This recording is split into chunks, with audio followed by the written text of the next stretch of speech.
Thank you for coming to this event today. Welcome to the Canadian Music Centre. My name is Brian Harmon. I'm the president of the Canadian League of Composers, and I just wanted to welcome you and thank you for coming. I think this is going to be a really great discussion that we have today. Just wanted to say, please feel free to get up and grab some more refreshments and snacks during the event. It doesn't need to be formal. Please feel at home here.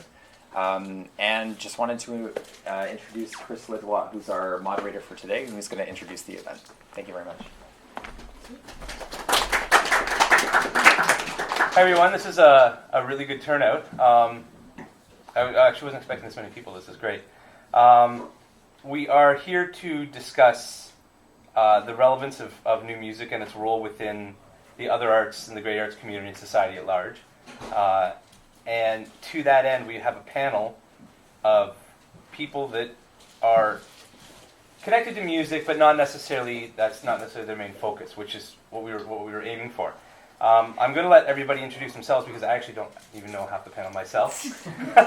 So let's go down here, and then I'll just speak briefly about the format of what we're doing. But please go ahead and introduce yourself and what you do. Okay, I'm Juliana Pivato. I'm a visual artist, and I was trained in music and theater, and my work is very multidisciplinary.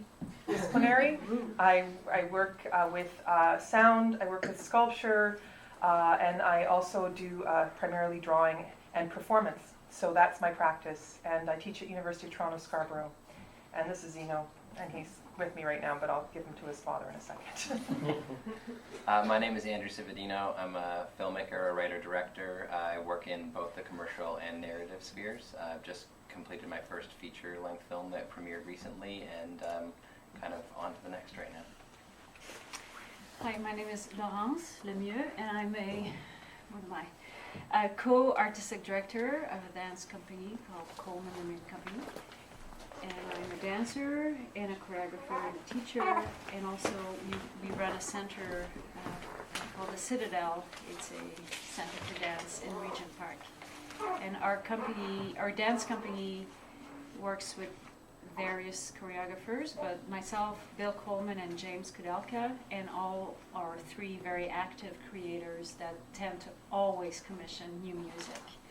And as a footnote, we've been in existence for 15 years, and I just made the count, and we've commissioned 13 full-length original Canadian music.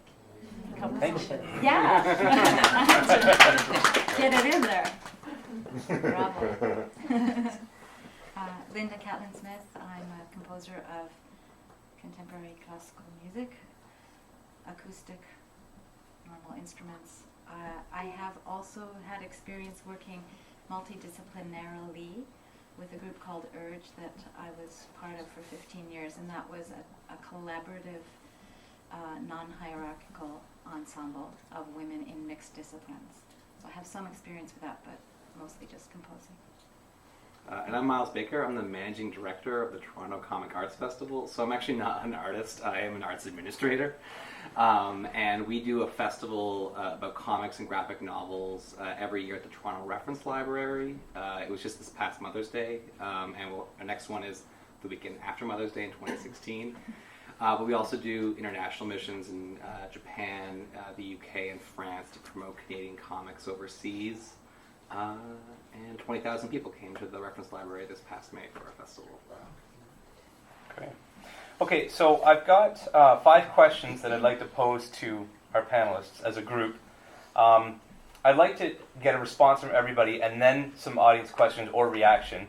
We've got about 20 minutes for each question, so a fair amount of time. So you guys can all take as much time as you think you need. That's several minutes to answer. I'd like to sort of keep them all relatively about 20 minutes, but if there's something that really seems to be drawing out in a really good way, we can let that go. But like I said, I just absolutely want to involve the audience, but let's have them offer their input first, and then we can have questions or comments from the audience. Let's just start with an opening statement to sort of get us going, and then I'll move right into our first question. The issue of relevance of contemporary quote-unquote classical music is a very important one to all involved in the field. Personally, I feel it's a bit of an elephant in the room issue. We all know it's there, but nobody really wants to discuss it because we're not sure what we can do about it. But new art music exists almost exclusively in the margins of society, funded largely by government grants, unaccepted by the mainstream. Many of us are quite content to exist in these margins, but many feel that in order to survive, much less thrive, new music must play a more relevant role. This isn't a question of quote-unquote selling out, but rather securing our place in the overall perception of contemporary arts and being accepted as a legitimate art form, not only by our peers in the arts, but by the general population. What can we learn from the other disciplines, and what do we have to offer them? As I imagine many of them probably feel the same way. Furthermore, the issue of diversity may contribute to this problem, as new music is largely dominated by white men. Is there a link between the two issues? So move right into question number 1. What role, if any, does music play in your artistic creations or programming on a literal, inspirational, or any other level? We don't necessarily have to go in order. If there's anybody who really would like to jump at that, go ahead. Otherwise, we can just go right down the line. Can you repeat the question? Yeah, absolutely. What role, if any, does music play in your artistic creations or programming on a literal, inspirational, or any other level? So for us, our mission is to expand comics fandom and appreciation. Comics is frequently like a maligned medium. So how we've used music is to expand our audience, to expand our appeal. So whenever we've programmed musical events, it's usually been with a partner who has a comic that ties to music. So 2 years ago, we partnered with Kid Koala, who's a Montreal-based DJ, and he has a book called Space Cadet, which has a soundtrack that comes with the book. And so if you are very detail-oriented, you can like follow the book while the soundtrack plays. And so we programmed like a night where there was like inflatable chairs, and it was very interactive. There were screen projections, and you kind of like laid down and enjoyed the music. So that's typically how we've programmed it. Or if there's like people who have done, there's a lot of music in comics often, and it's funny because you have to depict music completely silently, and so you have to use your line, your panels to show like the energy of music. And so we've programmed things around that too. Usually things like this. All my work comes from my training as a musician and as a performer. So the route I take through my work sort of negotiates ideas of notation, ideas of density, ideas of duration, certainly. And the other thing is that sort of a strong focus I have, certainly with my performance work and with my drawing practice, has sort of relationship to theme and variation. So the idea of how far can you take a gesture before it becomes another gesture, working with, this sort of a single, straightforward, logical kind of progression of ideas, and then repeating it over and over, but using sort of the physical body, the constraints of my body to sort of determine where it goes and how that manifests. And it's the same with my musical practice or my performance practice, which incorporates music, using sort of popular music like Carpenter's. Sorry, my brain is just like completely in a baby. Yesterday, once more, I did a performance at Justine and Barnacky Gallery last year, 2 years ago, where I sang Yesterday Once More backwards. So the performance was called Yesterday Once More, and I went to the gallery every single day, 5 days out of 7, I think, or 4 days out of 6, depending on my ability. And I would perform the song backwards just those 3.5 minutes and then leave. And it was kind of that idea of performing for someone or for no one, this song that everyone's heard over and over again, but is unrecognizable as a backwards song, and having it sort of exist in space, in time, for people without the need of an audience. And sort of that, and how it shifts and changes my relationship to it, and it certainly shifts and changes other people, the audience's relationship to it when they see it, which, I would have at least 1 or 2 people see it every day, but there would also be, occasions when they would come in and not know I was performing and think I was doing something else and leave. So you have this kind of interesting relationship to the performance of music as something. Is it for people or is it for no one? What is it, and how do I recognize what it is if its form is completely shifted and altered and unrecognizable? I wouldn't describe myself as an interdisciplinary artist, but I think film is inherently an interdisciplinary medium. I've been working. I interact with it in different ways. From an inspirational level, I find inspiration in my medium, but certainly also in music and in dance. And so I am part of the arts community, so I'm always going to whether it's TDT shows or national ballet or in music, toy piano composers, or I'll like to the TSO. Like I'm always finding inspiration in different places, but in terms of its actual influence literally on my work and my collaboration with it, it really comes down to relationships with each individual property that I'm developing, that I'm working on. Every project starts to kind of have its own voice, and the world starts to develop its own tone, usually when I'm writing.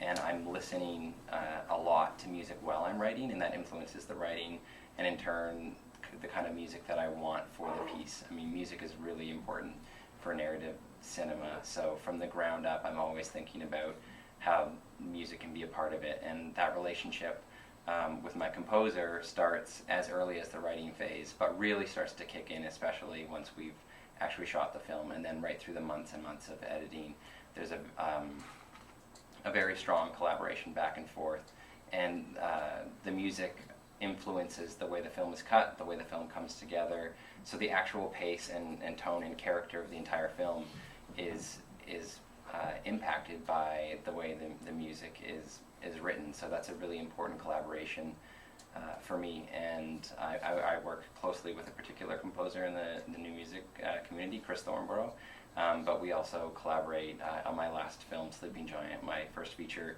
We collaborated with Bruce Peninsula, like an indie folk band in Toronto, and it seemed like an unlikely collaboration on the outset, but we ended up, it was exactly perfect for what we needed for the film. So it really just depends on a project-to-project basis.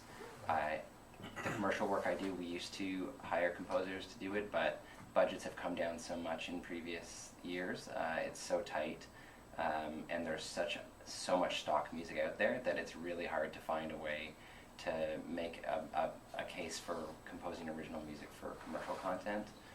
However, for my own artistic projects, however low the budget is, I have to find a way, because I think you really need to find the music that works for the story that you're trying to tell. Wow, okay.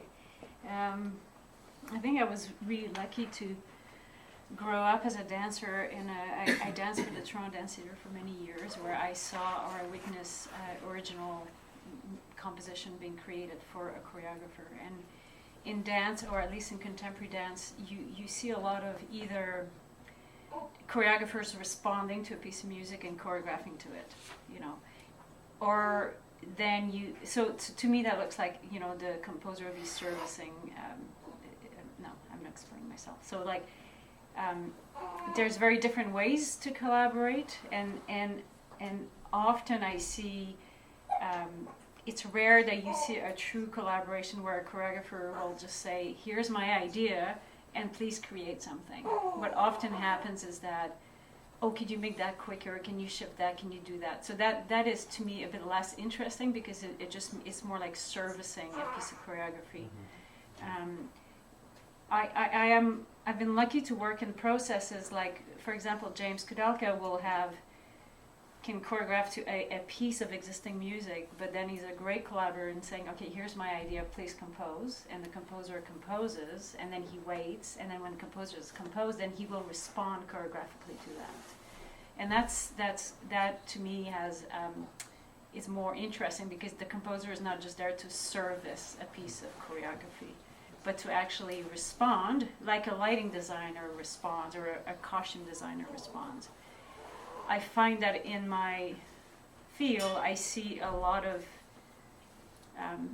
lack of understanding of how you're supposed to use your composer. Like I wish that, or maybe it's just not choosing the right composer, but to me it should really be, you have an idea and then you work together and you create something together, not just please do this for me. So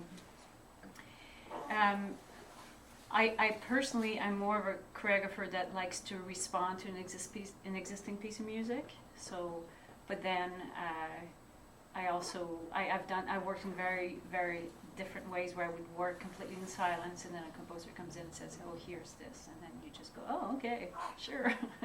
So But for sure, in contemporary dance, we do that all the time. That's just part of it's I think a bit in ballet as well, but they approach it a bit differently. But in contemporary dance, for sure, in our company, it's completely.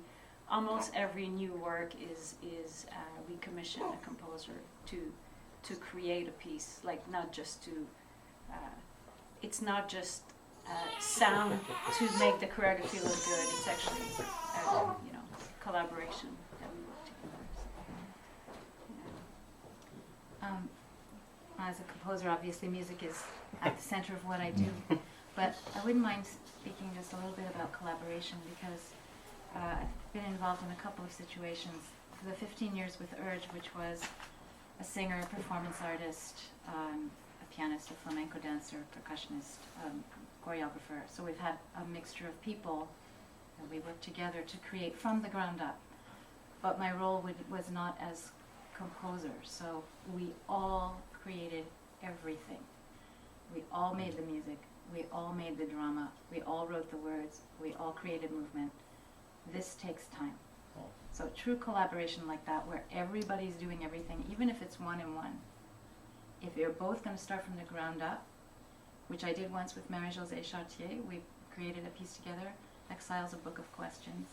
From the ground up, we both created movement and we both created sound. We went to Banff, we improvised together. She would play music, I did choreography, we recorded me, we recorded her. We created the whole thing. But it took weeks and it took a lot of money. That's so money and time for a true collaboration is just so hard to get now. So it's almost like for me to think about how would I work that way today? I was just going over this in my mind last night. I was thinking, I don't know if we could afford that anymore. Whereas we did so much grant writing to be able to do that. I mean, just all these multidisciplinary grants.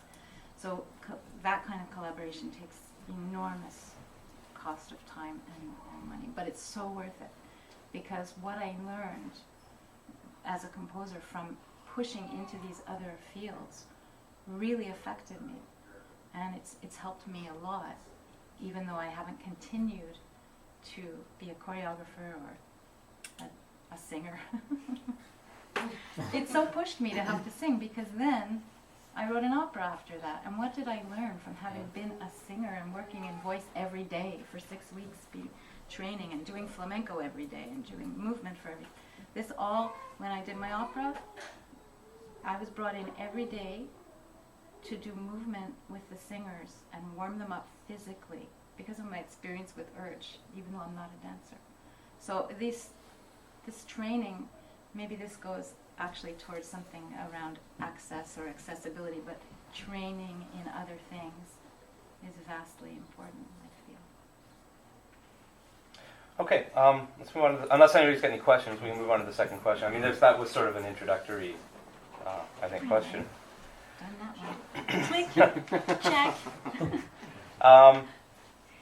How do you view contemporary art music within the greater context of art and within mainstream society, with respect to the terms on which you view your own artwork? Now, I realize that's a bit of a convoluted question. We did have some discussion of the wording of this. Repeat the question. This is a question In that, English, please. that is obviously meant for those outside music. But what I'm trying to ask is how you view music, and in particular, new music, modern classical music, within the greater context of all the different art forms, and to extension within society, in the same way that you view your own medium within the context of the greater arts disciplines and society at large, to include full all-out mainstream society. Well, I can answer that first because I view it the same as what I view. Because in contemporary dance, so people go, "Well, what's that?" Like always. So I go, "Oh, it's sort of ballet, but not quite." But like, "Oh, so you think you can dance?" I'm like, "Yeah, a little bit, but less commercial." So that's what I would answer. And I when people ask about contemporary music, I would it's just, to me it's the same. Like contemporary dance is pretty small and people think it's weird and like, why'd you do it? You make no money. It's all the same kind of issues. Maybe I think that in dance you have sometimes people it's a little easier to grab on because you have people moving in a way. I don't know if that makes any sense, but to just be in the room and listening, because at least we have people moving to weird music, but if you just have weird music, well, I don't mean to say weird. No, but actually what you're saying is really cutting right to the heart of what this whole discussion is about. You're really on the good track here. If it's like my mom would listen to some of the concerts I go to. She'd be, what was that? Like, man, we do that. Like, it's that kind of what? Like, and so I think that in dance, at least because there's the physical aspect, the human flesh thing, that maybe it's a little, but I view exactly the same. I imagine the problems are the funding, the audience, like it's pretty much all the same troubles. I think that goes across our disciplines. I mean, Anglo-Canadian cinema has its own unique set of problems, which is that we are in a very, film is a business too. It's this weird conflict of art and commerce.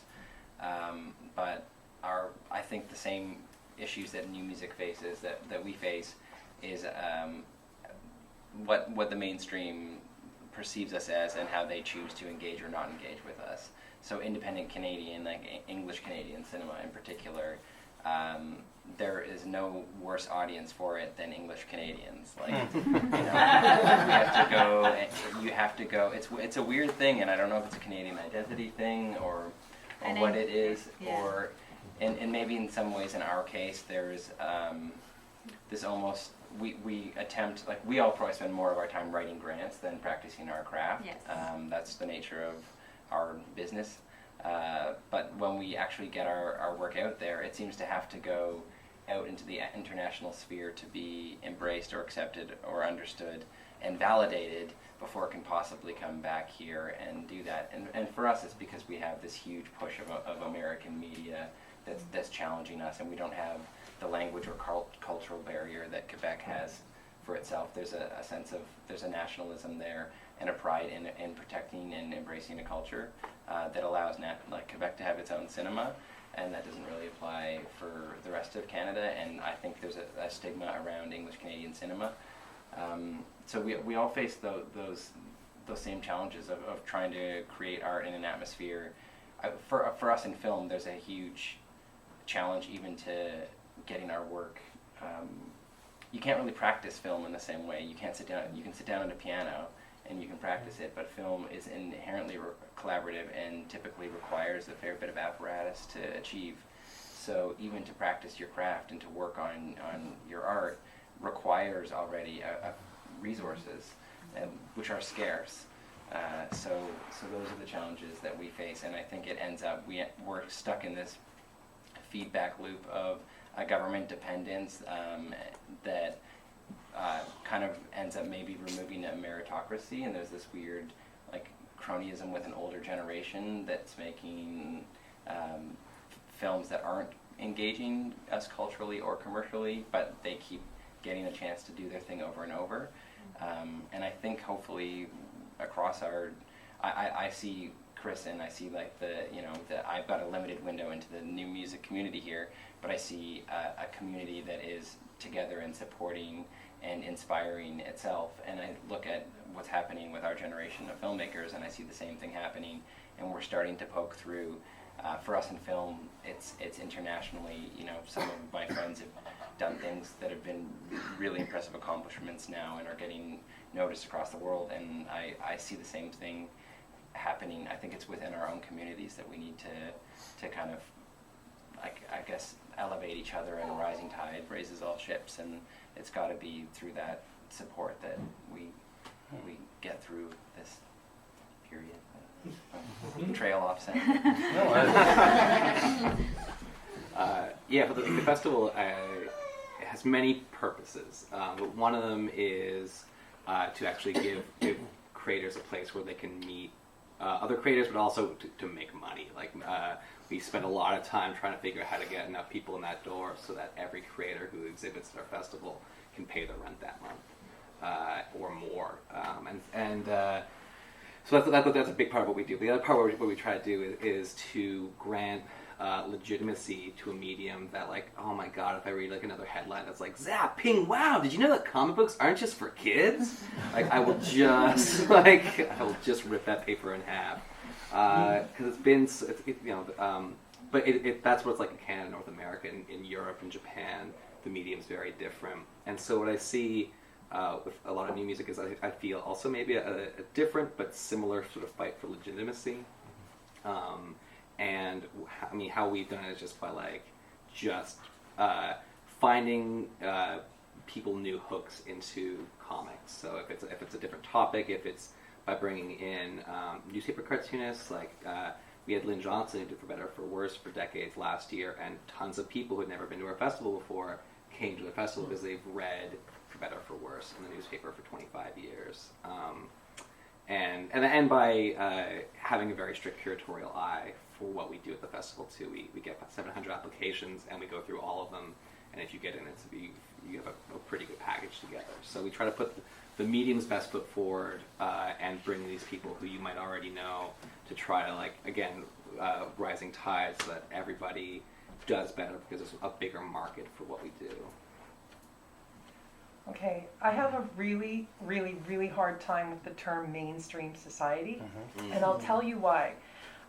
About 3 years ago, I started teaching at University of Toronto, Scarborough, and over 90% of my students at any one time are non-white, and over 50% of them are not born in Canada. So our definition of mainstream society in Canada or in North America is a delusional one at best, right? Because there is a whole series of communities out there that have absolutely no influence on us, nor do we have any necessarily influence on them. So I really couldn't answer this question on a kind of concrete, strategic, social, cultural level. I had to sort of think in terms of meta.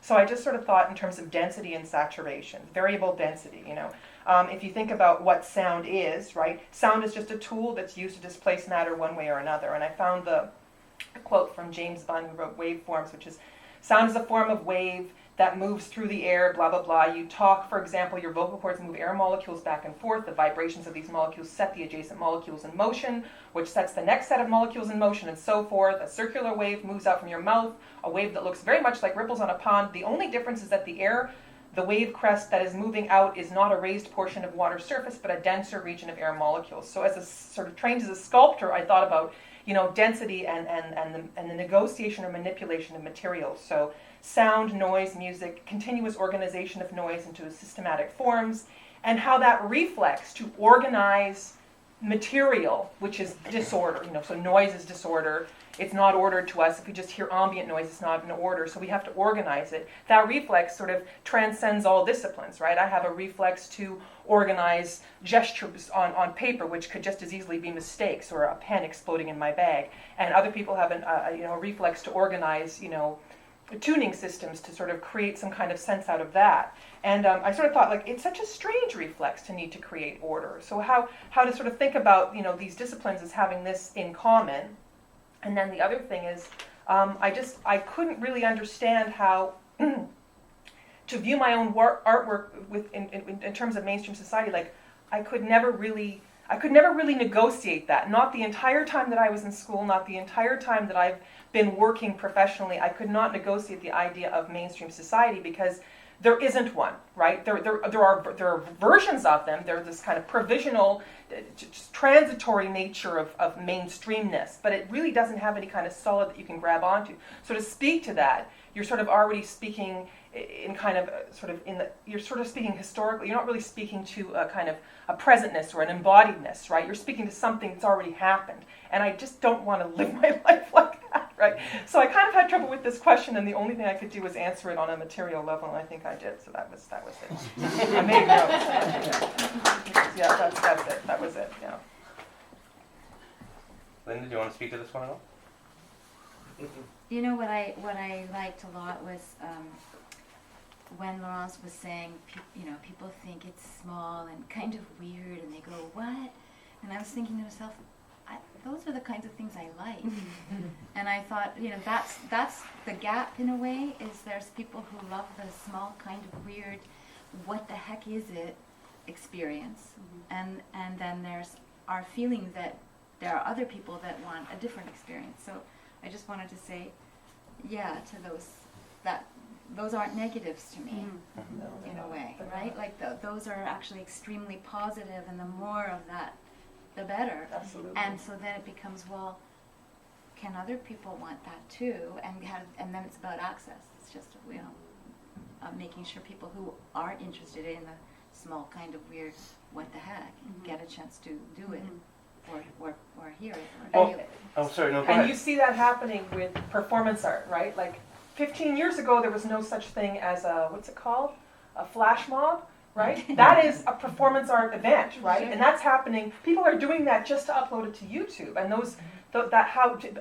how that got introduced was, someone got the idea of an intervention of a prank, basically a prank, and then it becomes this thing that then proliferates more things. And I never would have thought people were just doing that constantly, and they're doing it constantly to the point where there's no point in me doing it anymore. I mean, me rolling my giant book down the street, people are like, oh yeah, she's probably behaving it for YouTube. Like, they don't think anything of it. They don't no think longer the performance, and I'm taking it very seriously as this giant book, and it's a struggle taking me seriously. No, it's probably for YouTube, right? So it's like, it's totally revised how we think about the materials that we were trained in, or the materials that, had this kind of preciousness where we were worried about them being rejected. And now, like, everything can have a kind of currency if it's just brought into a context that's, that suddenly people can relate to. And that just freaked me out. And, the first video log that someone uploaded, there's so many video art is just full of people monologuing into the video camera, into the Sony Portapack in 1979, right? Rah, rah, rah, Vito Akanji, rah, rah, rah, rah, let me touch you, whatever he says, right?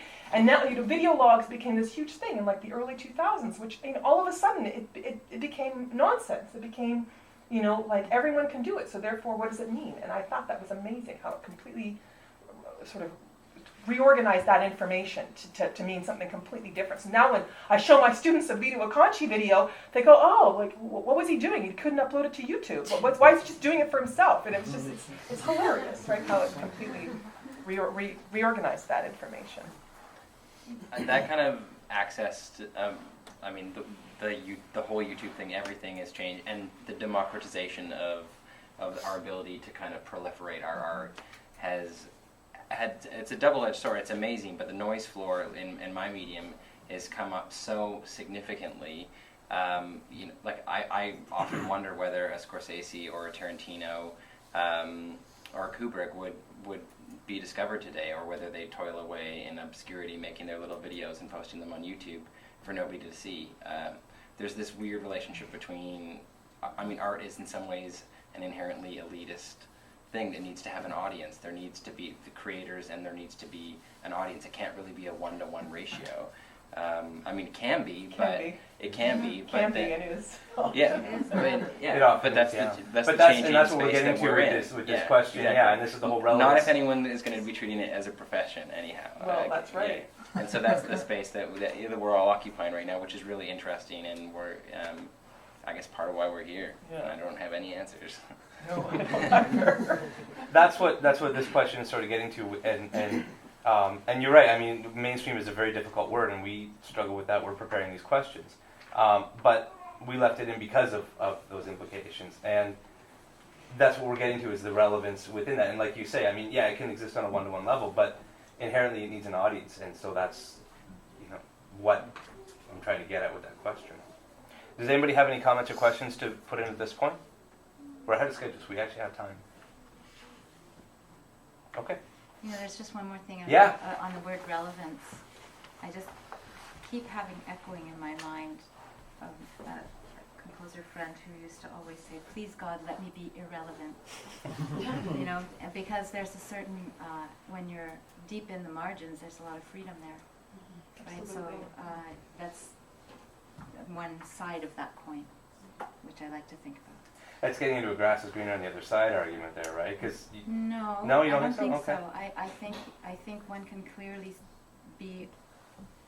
decide that you are happy to be marginal so that you can continue your investigations with a sense of freedom and not be worried so much. Like the minute certain people I know have decided no longer to go for commissions, not to have to go through that process. No, they're just making their work.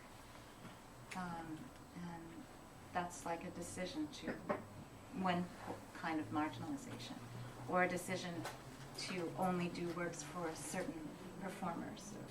These kinds of decisions are, in a way, happy ones, because then you are master of your domain and you're not answering to anybody, and you're free to fall on your face, and that gets good work to happen. The flip side to that, though, is then you might just be talking into a mirror, or performing, or writing, or filming into a mirror. I don't see that happening for most of the artists I know that have kind of done that or walked away a little bit from some of those more organized systems, because I see they have a community. Most people who are doing work have some community, even if it's small.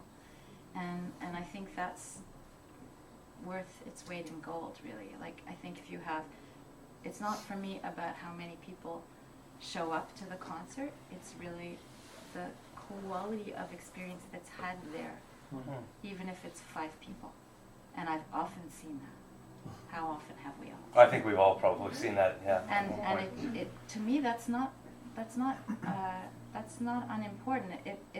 It's possible there are more people who might like it that don't know about it, but I don't see people just speaking to a mirror if you make this decision to stay a little bit marginal. I'm not advocating one way or the other. I'm just saying, in my mind echoes this word, please God, let me be irrelevant, which is a slightly irreverent statement, but it's worth considering. Or if you think of the term "too many cooks," I mean, I always default to the example of Henry Darger, who made his entire body of work totally without any kind of interaction with any community whatsoever, as far as we know. I don't know if do you know Henry Darger?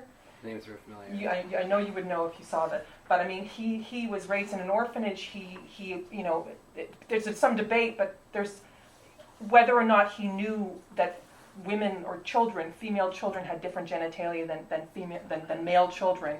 He didn't manifest it in his drawings, and he has this incredible epic story that he wrote where these little children exist and they're genderless, right? Or they're both genders. And of course his work got discovered on the day after he died, and now he's got his own museum in Chicago, and people just celebrate his work because he made it entirely in a vacuum. He had no interference whatsoever, and as a result this developed this incredible dialogue with himself and with his own history, with his own life experience that manifested as this incredible body of work. And I always think about that when I think, I'm not exhibitions, and I'm just like, well, that's okay, because you're working without interference, and maybe that's okay. After going through grad school, we have so much interference, you just want to quit and go work at Burger King, right?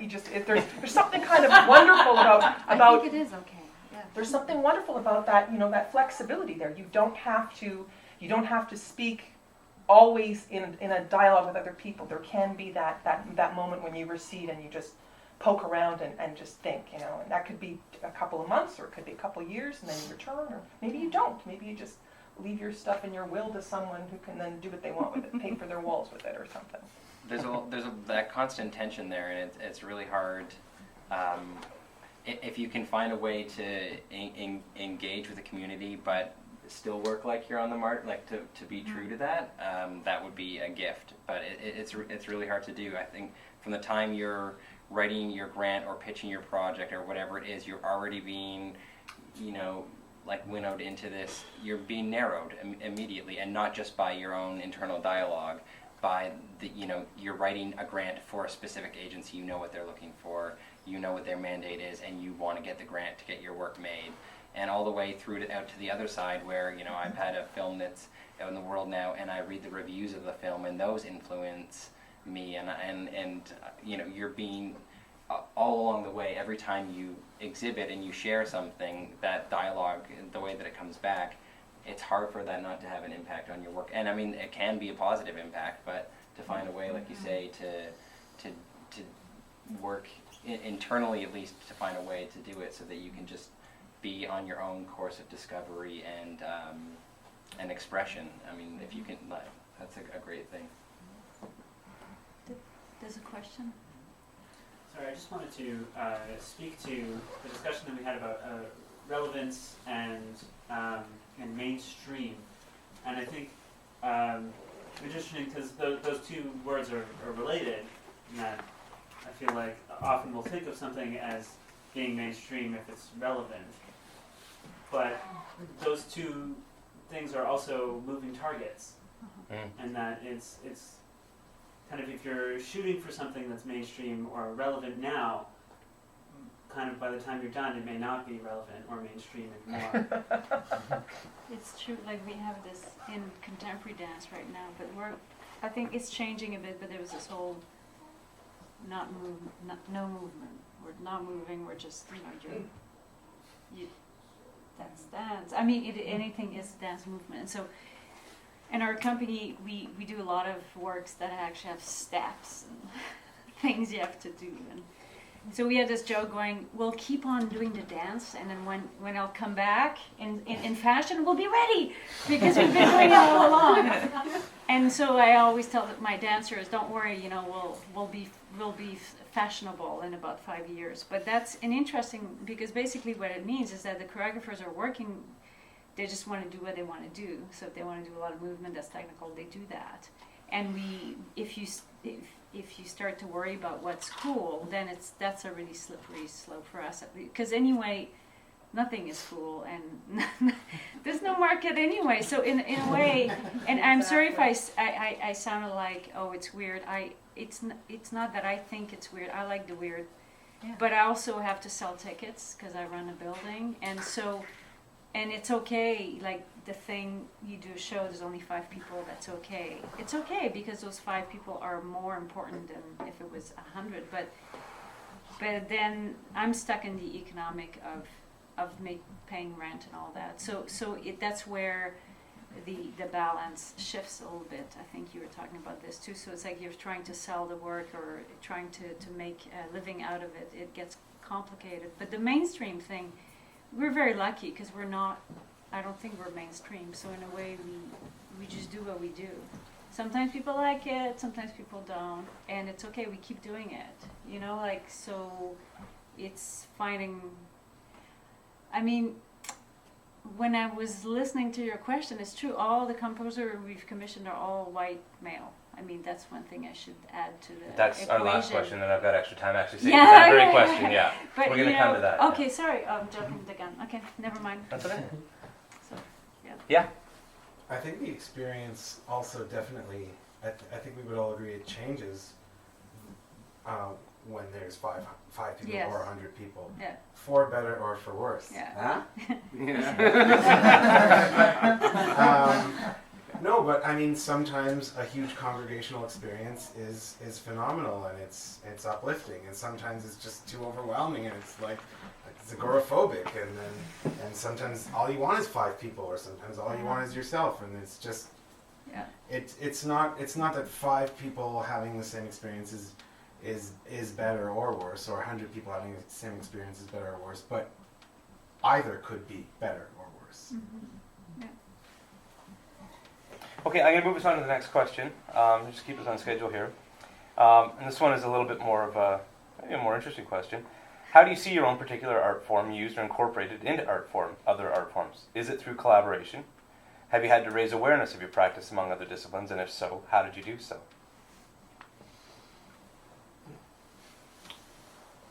Who wants to take that up first?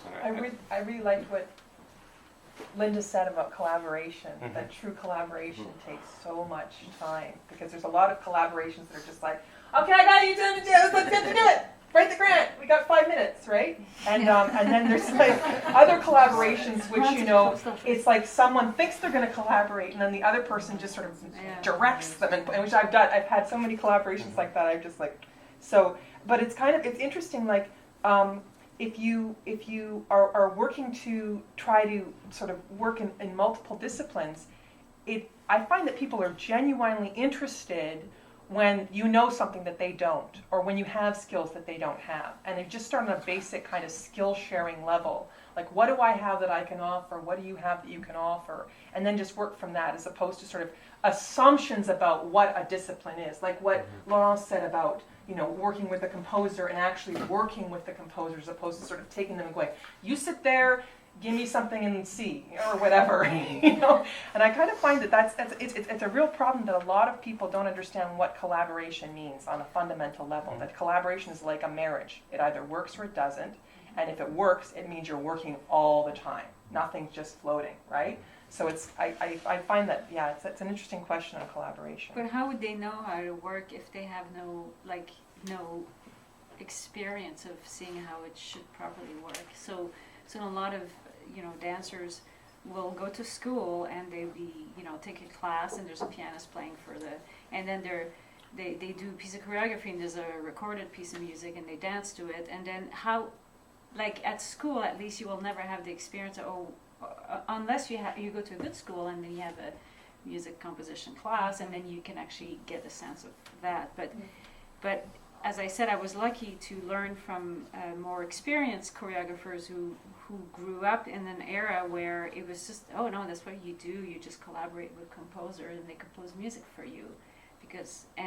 But if you don't have that, you just think that you're just going to stick a piece of music to a piece of choreography, or use the composer in the same way, which is the worst thing. They go, just do something. And no, it's too... I've been in a process where they use the composer I was a dancer in that, and they were slicing the music, cutting it, editing it. Oh, I made some changes last night. I hope you like it. And the composer was like, ah! And I was but how would they know unless you actually teach them, or you're in an environment where you can learn?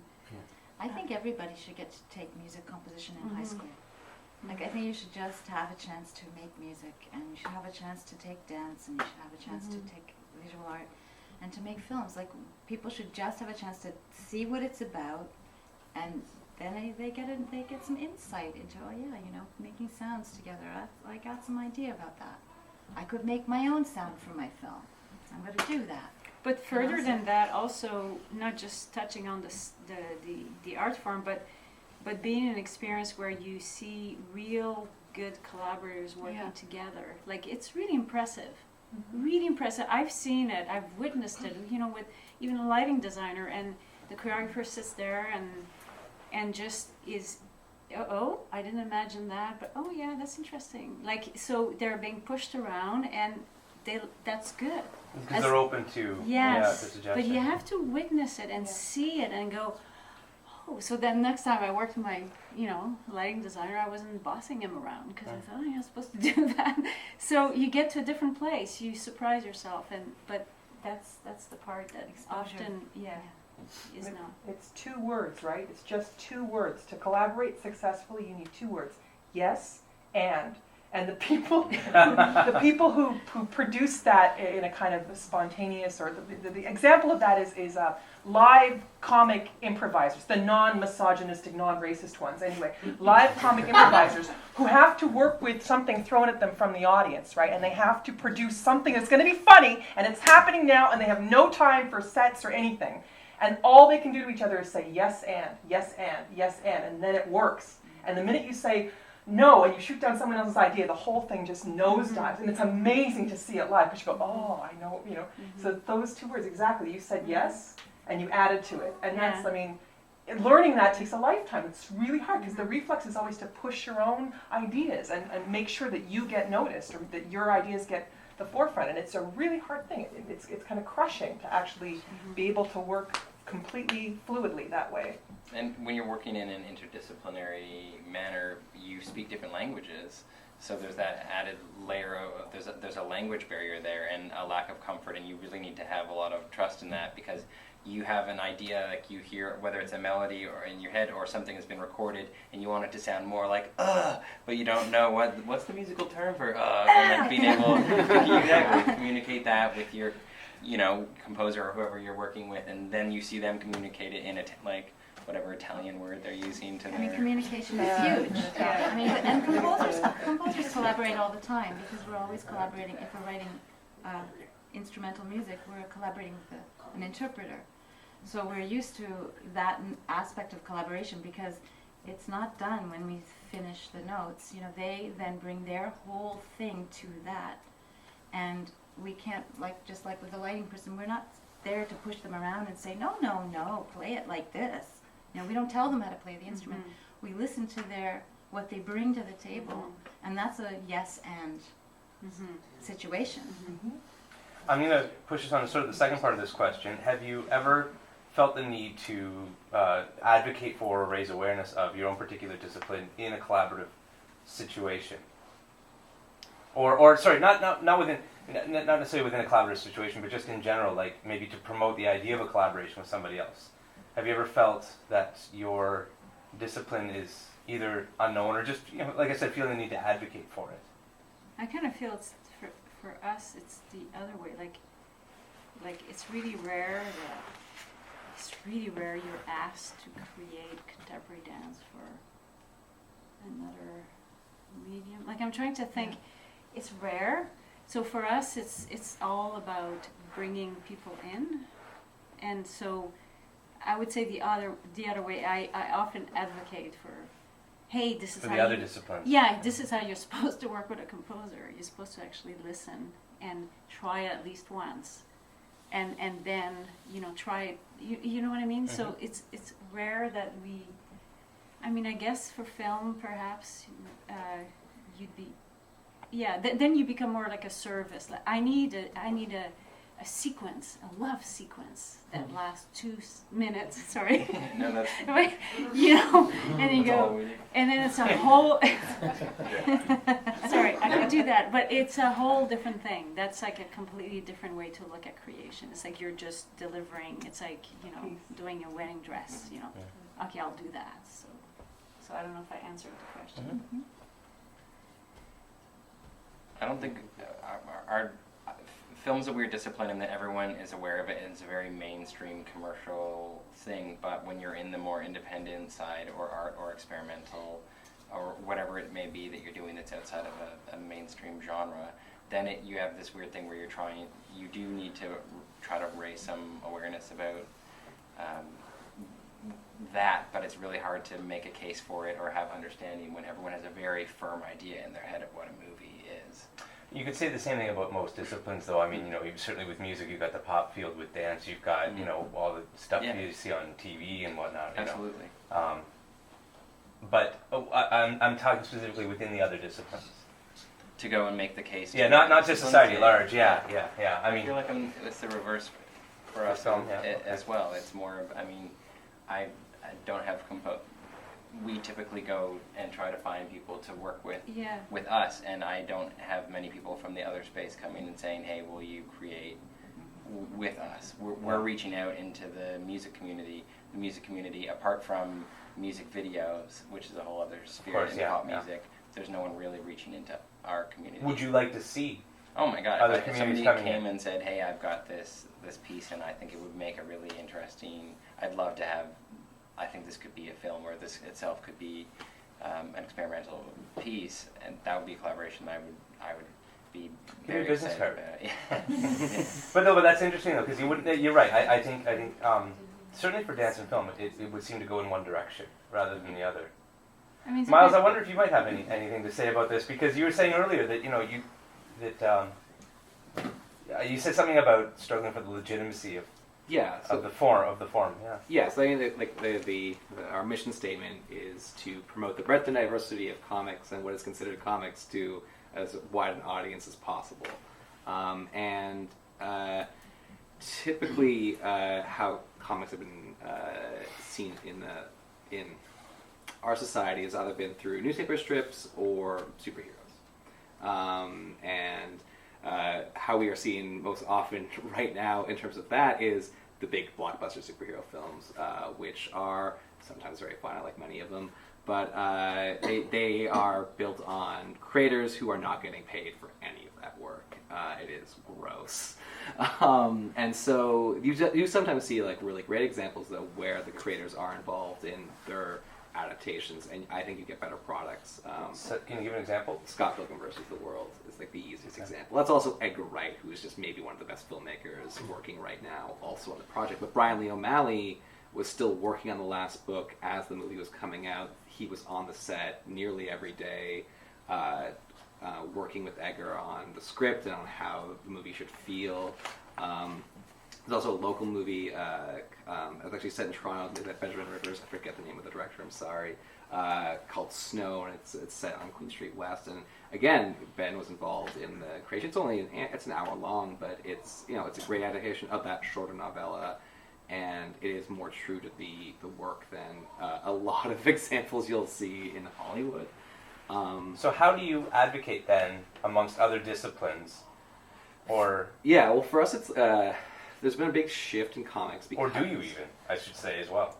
We do, but it's different because what we're trying to do most often is have publishers realize that their comics works can be as successful as their prose works.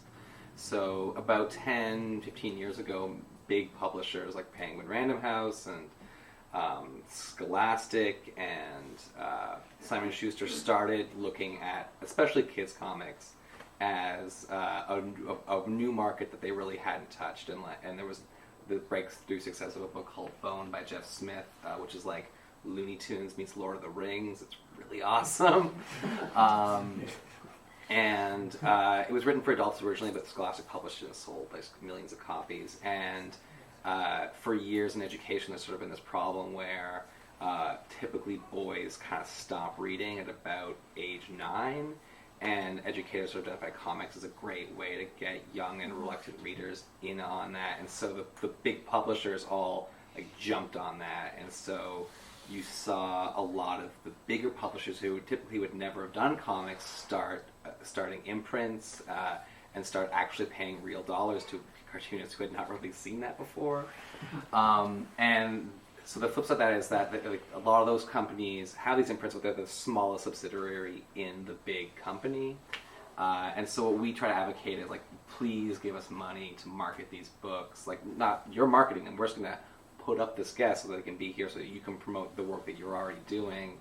And sometimes, most of the publishers I work with now get it, but it took a long time for that to happen. When I first started on the festival 6 years ago, we didn't get money from the big publishers to bring guests, but now we have too many of them trying to bring guests to our festival, which is a better problem to have. And for us, it's because we've shown that we can grow our audience, and that we take care of our guests when we have them. So that's sort of how we usually advocate for it. Has there ever been a collaboration between your world and, let's say, dance? Film is obvious to you. Film is obvious, yeah. It's just something that occurred to me as you're talking about this, and you're looking at the people sitting here. That could be something really, really interesting. Yeah, well, my favorite thing about comics is the stillness of comics, which is so that actually could really work. Stay here forever. Yeah, with the still dancing. It's how you're still. Yeah, not exactly. Just still. Yes. There's a talent to that. That's a talent to that. But like in comics, you have love it. you have the panel, and then you have the gutter, and then you have the next panel, and your imagination fills in the gutter, which is like the best part of comics. There's a still moment. There's the gutter where you add something to the work, and then there's the next panel. That's where the lighting designer comes in. Yeah. Yeah. Panel, blackout. Well, what about a flip book? Yeah. I know recently Alison Bechdel's Fun Home opened in Off-Broadway, and it's apparently a huge success. So that's a rare example of a comic work coming to even to the stage. It's happened so rarely, and I think actually there is an example. It's in Japan. Of course.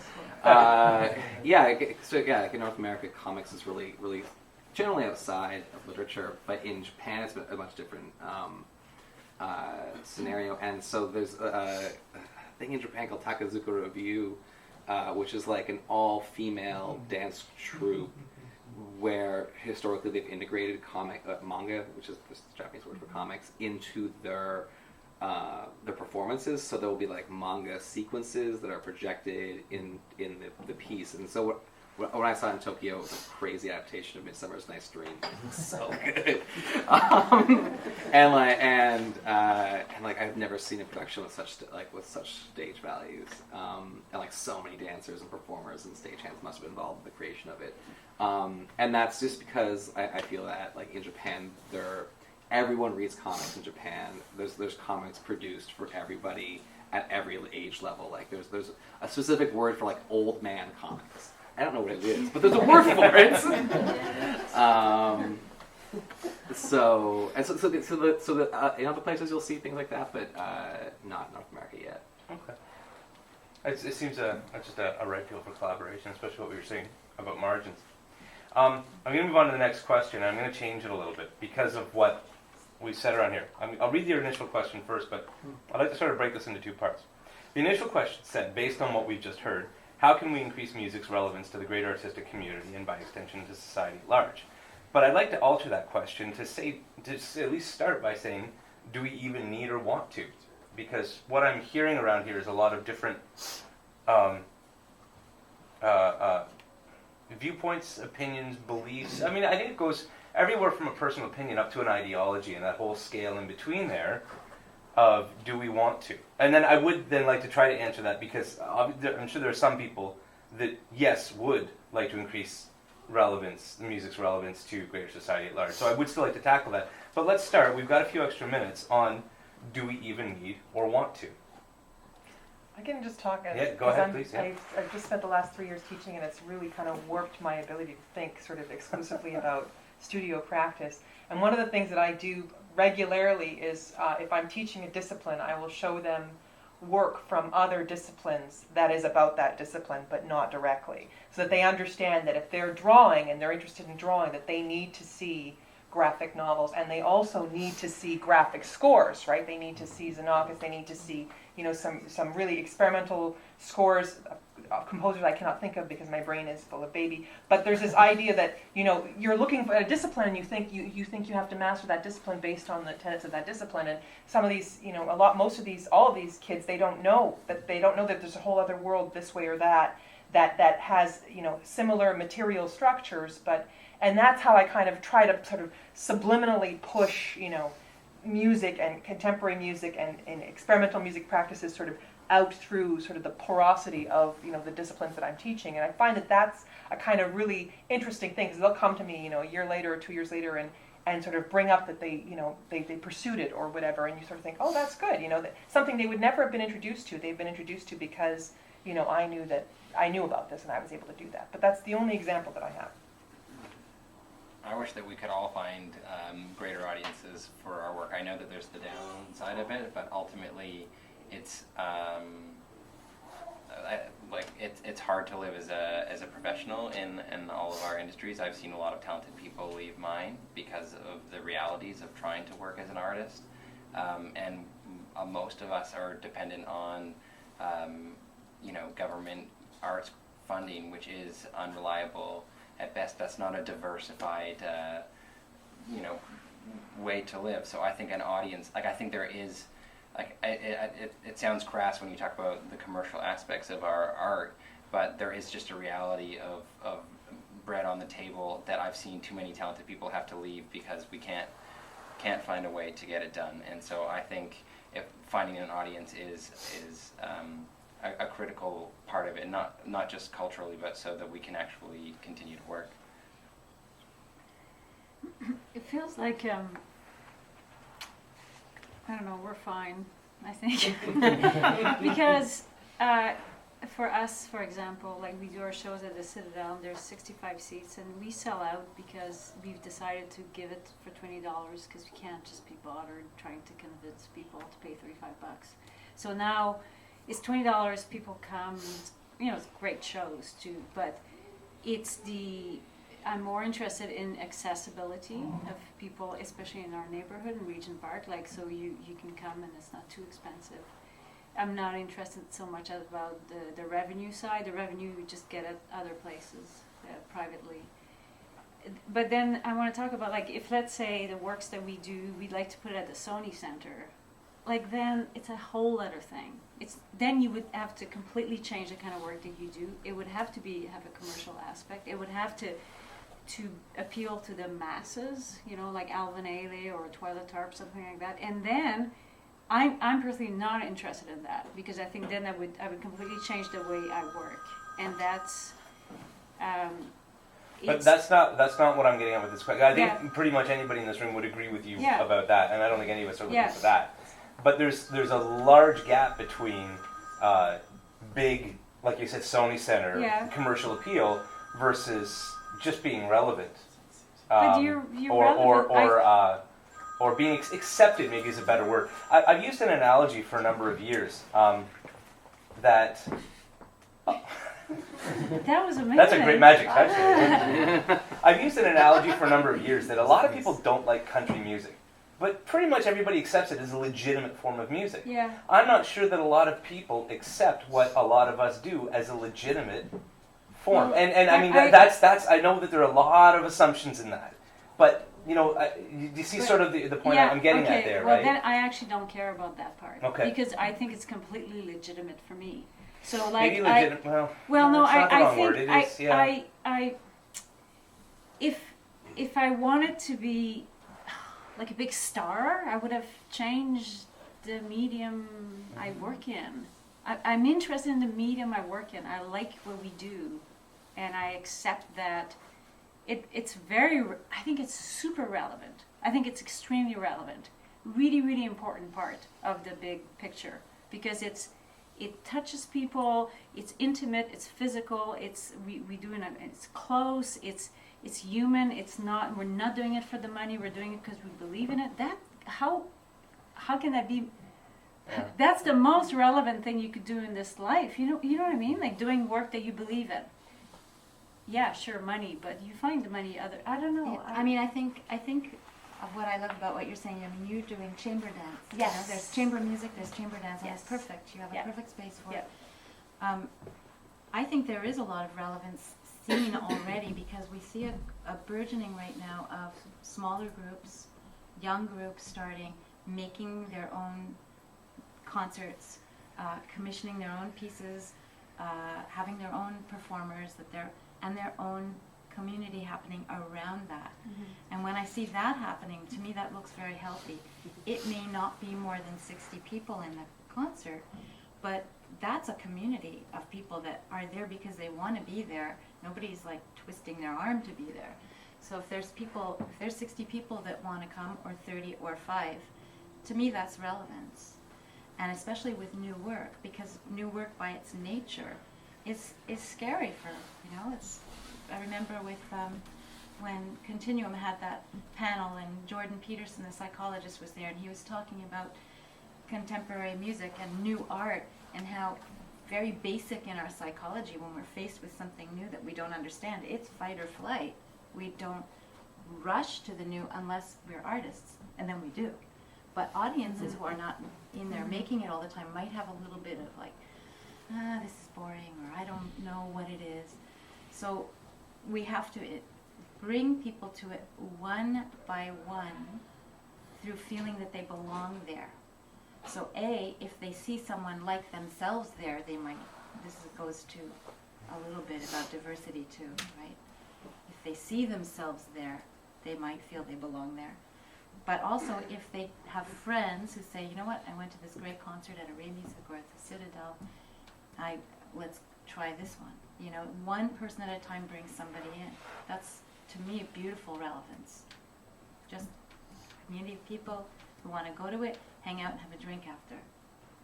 That seems to be happening, and seems to be happening in new ways a lot right now. That's where community is so essential for all of us. I wouldn't have any avenues into contemporary dance or new music if it weren't for friends who were bringing me into those spaces. And the first few pieces of contemporary dance I saw, it wasn't like I wasn't going to run out of the building, but it wasn't that fight or flight. But it was a new language for me. It was not entirely accessible, and it took a while for me to engage in it, and now I engage in it in an entirely different way. And that's the accessibility struggle that I think we all have. It's finding ways to embrace and bring people in. And it was the same with new music. I'm fortunate that I have friends who are in that space because I can go to a concert, and even if I hear something that to me I don't have the context to even necessarily appreciate everything about it, but because of the community that's there, I'm able to be welcomed into that space. And so yeah, I think community is a huge part of accessibility for sure. And I would say also, and I agree with everything that's been said here, it's fantastic, exercising your reflex to manipulate material is always, always, always relevant, whether or not you have an audience. And that's why, if I had my druthers and I was queen of the world, more than 50% of education for children would be about that. It would be Here, a generative, here, I totally you know, second because that that's how you learn to think. You don't learn to think by memorizing things. I mean, you know, you need both, right? And it's kind of interesting. I lost my train of thought.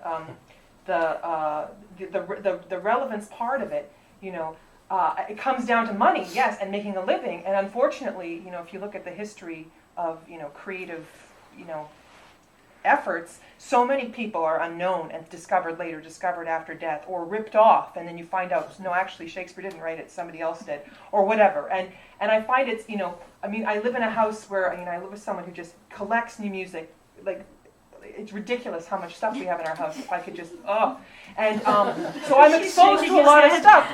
You don't have any shelves. I'm exposed to a lot of stuff, and I cannot tell you the amount of times, because I also watch a lot of television, that I have heard things that sound like things, and I'll go, Mark, is it that thing? Was it that? He's no, that's not the piece. People getting ripped off constantly by the commercial, you know, world. You know, I can't get this composer to do this, or I heard this thing that sort of sounds like this, and I can recreate it. And so you hear these quotations of things that are not. They're not cited, or that's not the word, but they're not, you know, there's no link to the person who actually came up with that gesture, but you're hearing these things constantly being reused and stolen and regurgitated. And so by default, they're relevant because someone wants them, right? Even if you don't get any money for them, they're being stolen. So it's kind of, I don't know how you measure relevance by its value, and that's, you know, even if you can't. If things are stolen, they're relevant. If things are stolen, they're relevant and they have value, even if you don't have any bread in your mouth because of it. And that's sort of the sadness, but also that's just fact, right? That's fact. I mean, you can. I was thinking the other day, you know, how many people read poetry every day, or even once a week, right? But if you ask any of us here, should poetry exist? We all go, yeah. Of course. It's the same with, you know, any of the arts. Yeah. Just, it has to be there. I might not use it every day, but I have to know it's there. Mm-hmm. And I think even a lot of people in various cultures around our city would agree.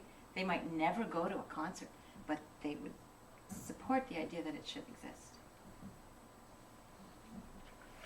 Okay, I'm going to move us on to our last question. We've got quite a while for this one. We've got 40 minutes, but this is a difficult question. I have a question. Oh, sorry. Okay, before we move on, yeah. I would just to comment. I think the relevance issue, I don't think is an issue. I think if you're making art, it is relevant. What I find a little scarier, that's I have a sense of happening, is hostility towards abstract thought and creativity. So this is a little out of field, but for example, like the muzzling of scientists is a hostility towards the unknown. And I think that's possible in arts as well. We see it when funding cuts happen. There's a hostility towards the unknown that's a far more... I think if we were to concern ourselves with something and choose between relevance and hostility towards the unknown, I would put our efforts towards that. And that is through creating a welcoming environment and through discussing what you do and helping people understand what you do. And yeah, that's all I wanted to say. Mm-hmm. Any other comments or questions before we move on? Yeah? Okay, so I'd like to share something that I heard from Prof or something, which he was talking about like music of bad taste or something of bad taste. And I find it very interesting because he said that, you know, things that maybe some people consider bad taste is relevant for a lot of people, and it's like unmonitored. There's a lot of freedom in things of bad taste. And yeah, I just thought, you know, everyone tries to do things of good taste. And I think it's sometimes very delightful to consider things of bad taste.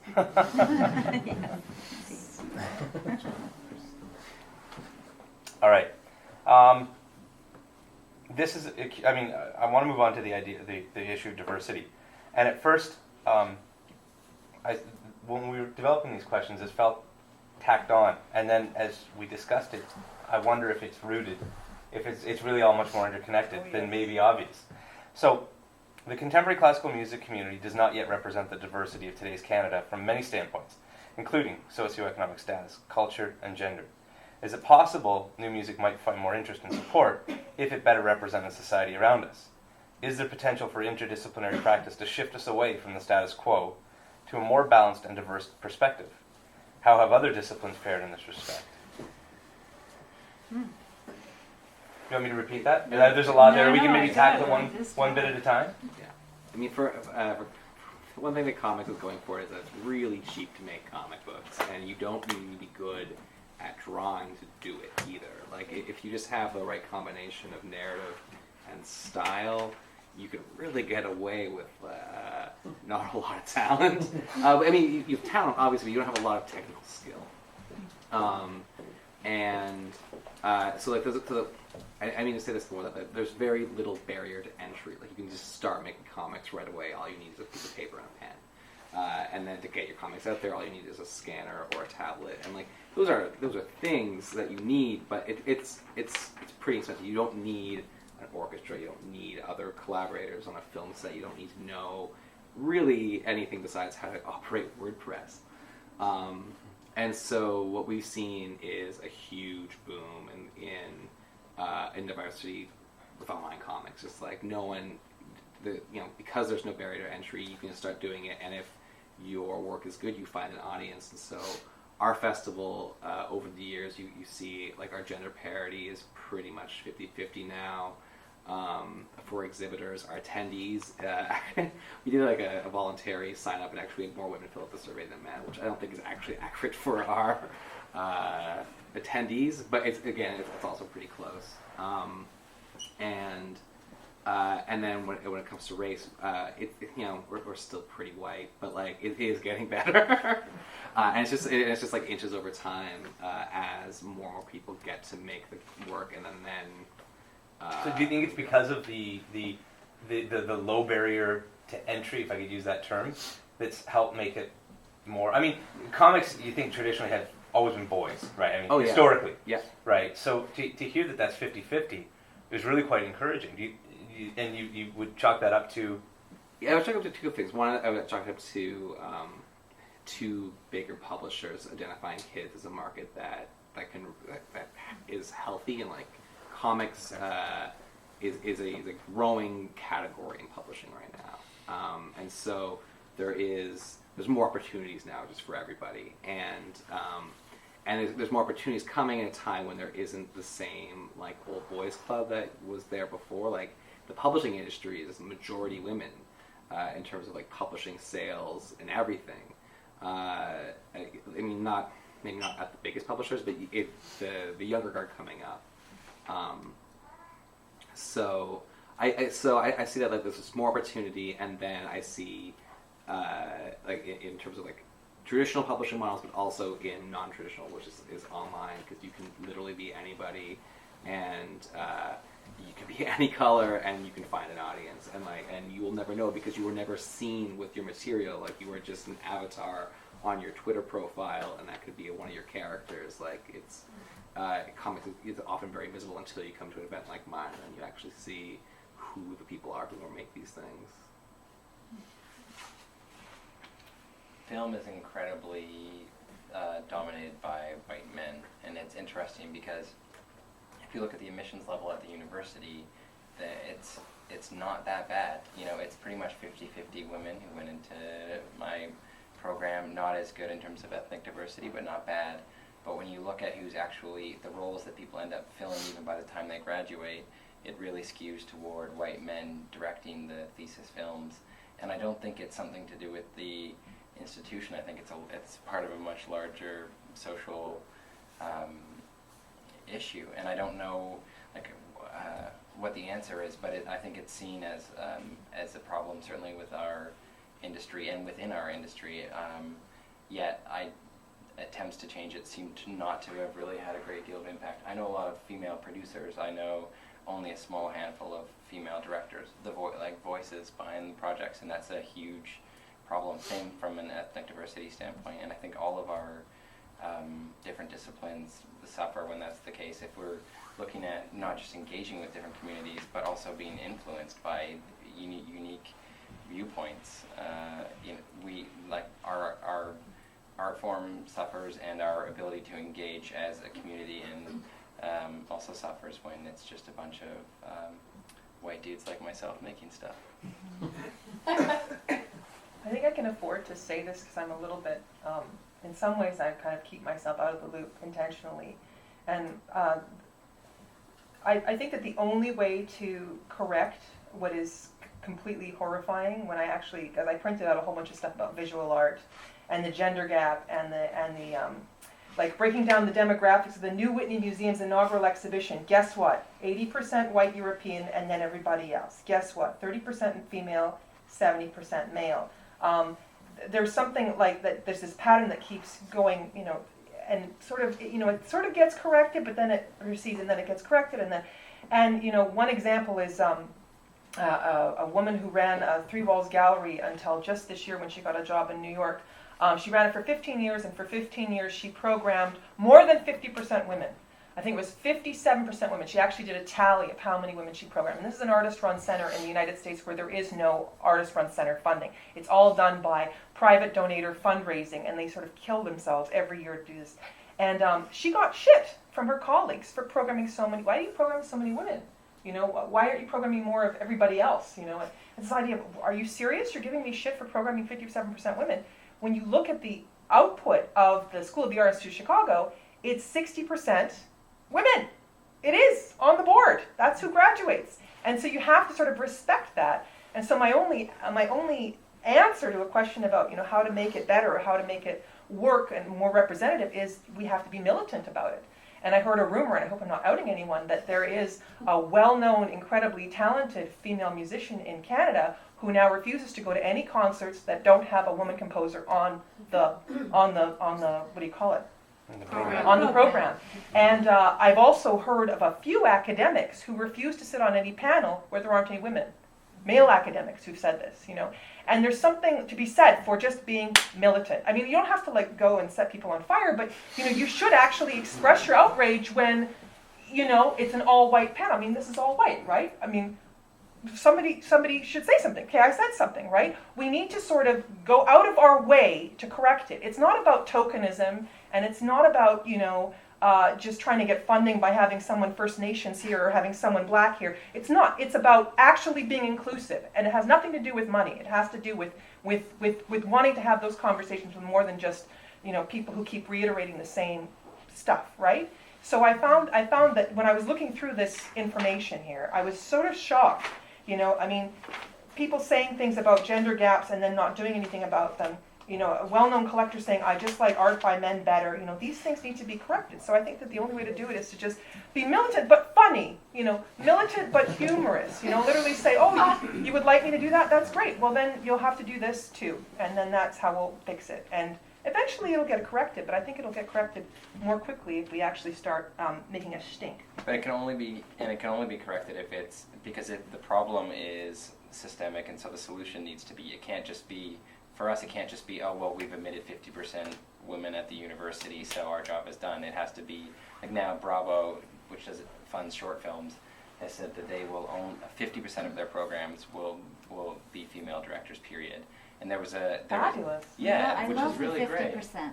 Yeah, and it's just like 50% right down the line. And everywhere. they said that, and there was a stink. Oh well, what if 50% of the female applicants aren't as strong? Well, then there was a problem somewhere else earlier down the line, and this is going to be part of fixing that because exactly mentorship, whatever, and they are as strong. Maybe there will be a period where the quality won't be there, and exactly, it'll catch up. Exactly, because the problem, if there is a deficiency in quality in those applicants, it's not because they're women. It's because they were underserved in other areas. Or because they're not boasting, because women are trained to be more modest. It might not be a deficiency in quality, it might be a different way of doing things, and we just don't see the quality of that yet. There's all kinds of ways to look at it, and it has a lot to do with how we talk about things and what we think they are. But obviously there's a lot of work to be done in contemporary music, I feel. And in visual art? Coming back to learning from each other's disciplines, I want to come back to what you were saying, Miles, about publishers recognizing as the industry with children. Mm-hmm. Trying to keep my own opinions out of this because young children and education are a really, really big, important thing for me with music.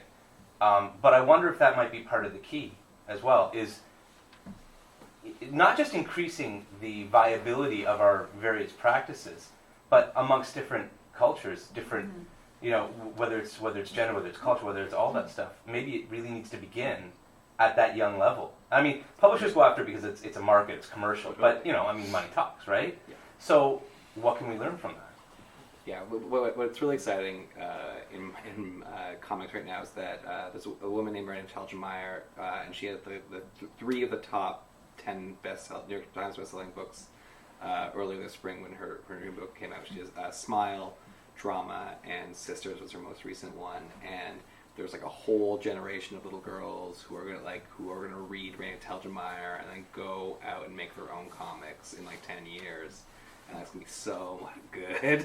Wow. Like they're gonna be really, really good, and they'll have seen role models like really break through. So that's really like that's also really exciting.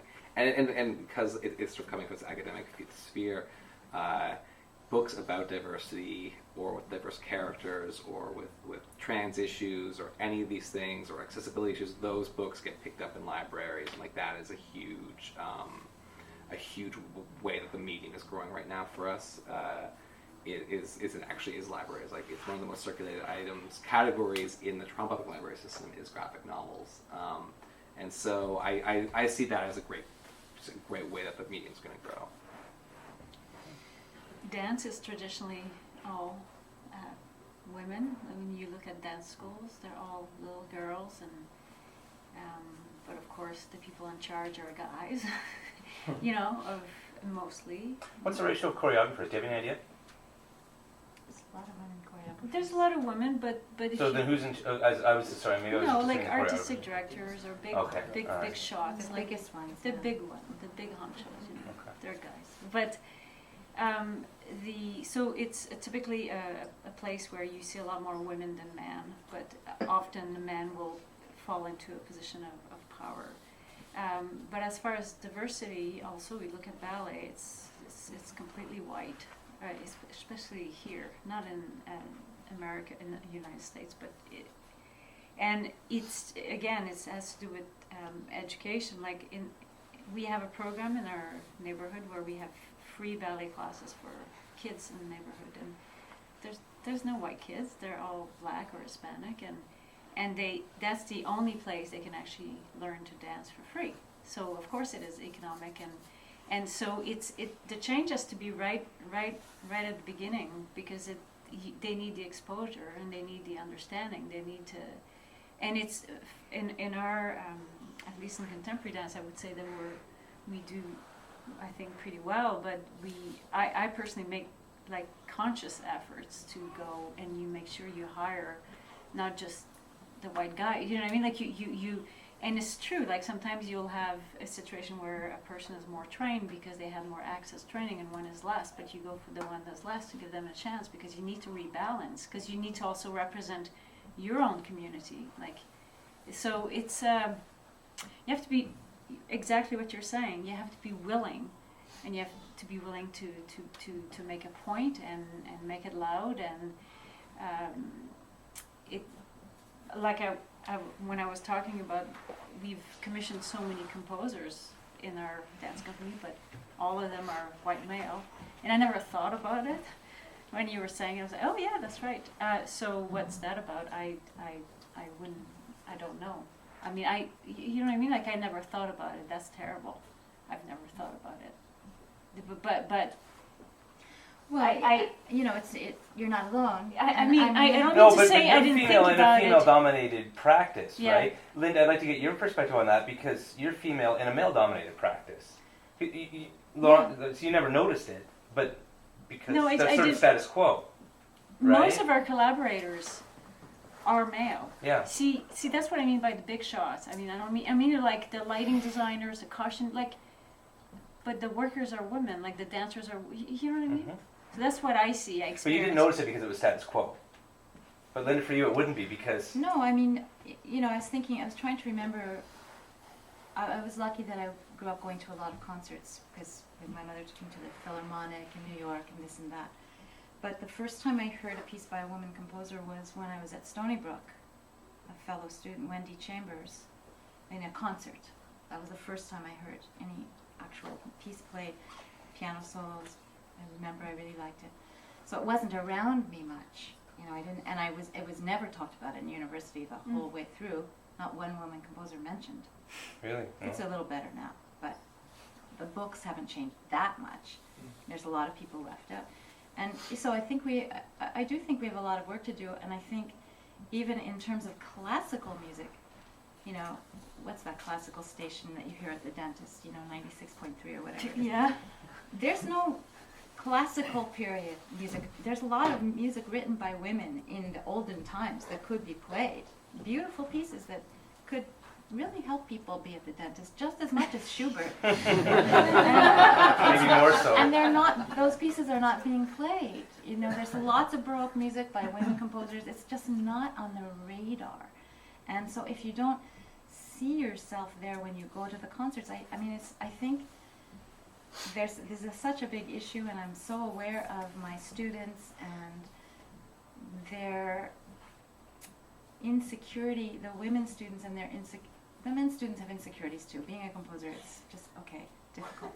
But the women's insecurity about seeing themselves positioned, you know, they don't see the women's work on the big things. They just don't see it there much. They don't see they don't know any famous women composers who are talked about or revered in Canada, and we have hardly any men ones too.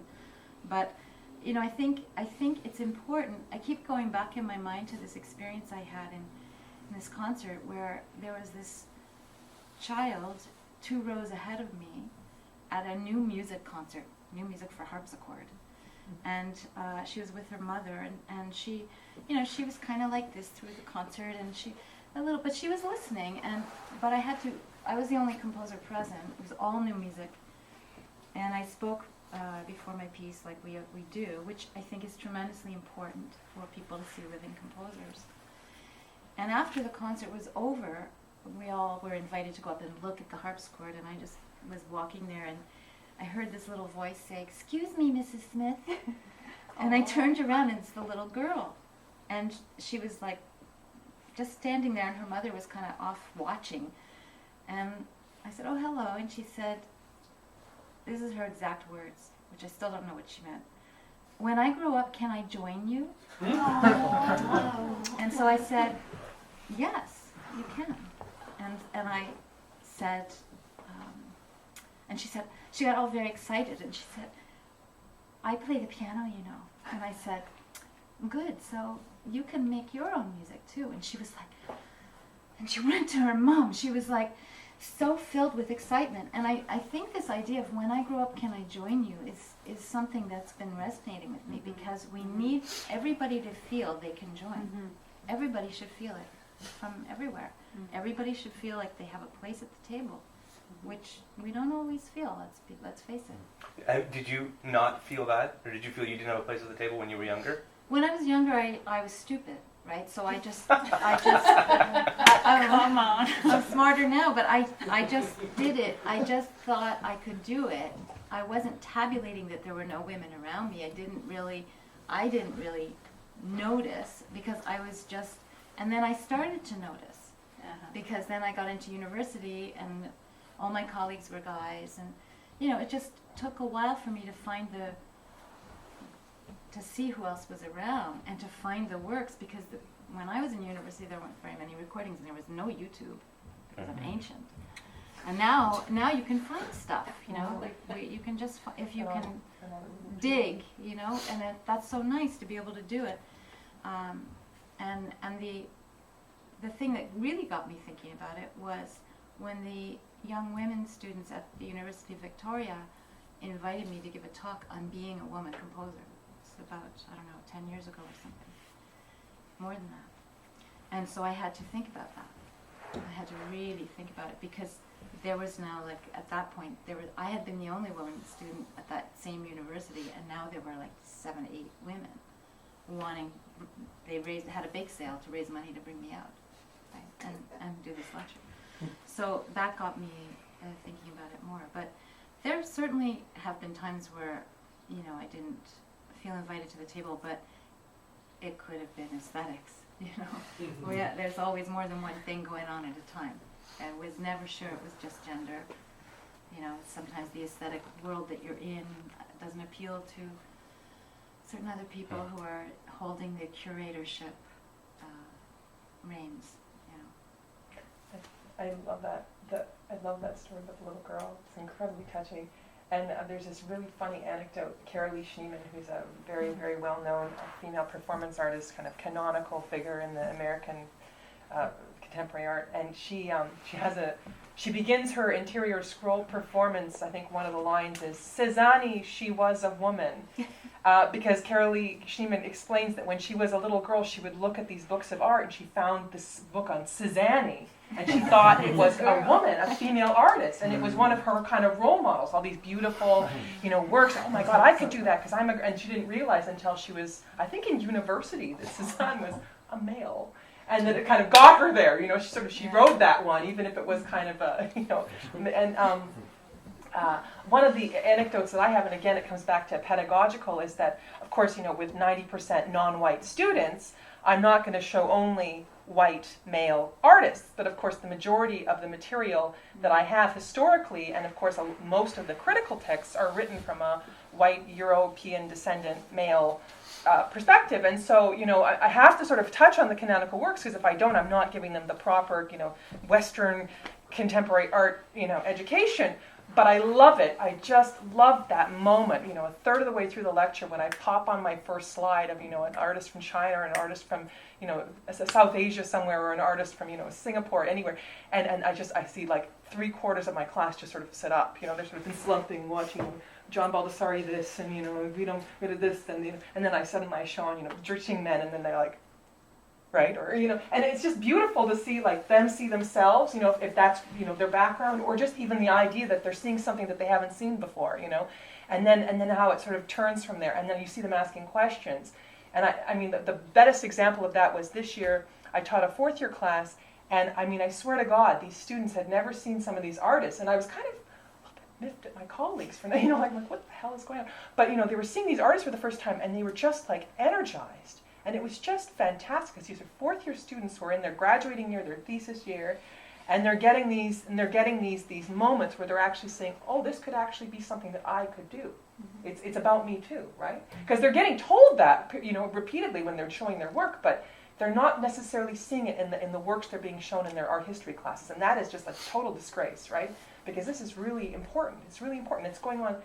There's artists producing everywhere, and so there needs to be some kind of way of bringing that in, and it's not that hard. Now with YouTube and the internet, you can find shitty images of anything, right? If you can find good images, it's good, but you could just drag those shitty images in and show them, because at least there's something, right? And you're putting it into context. So, right, but that's a fantastic story. The little girl, my God.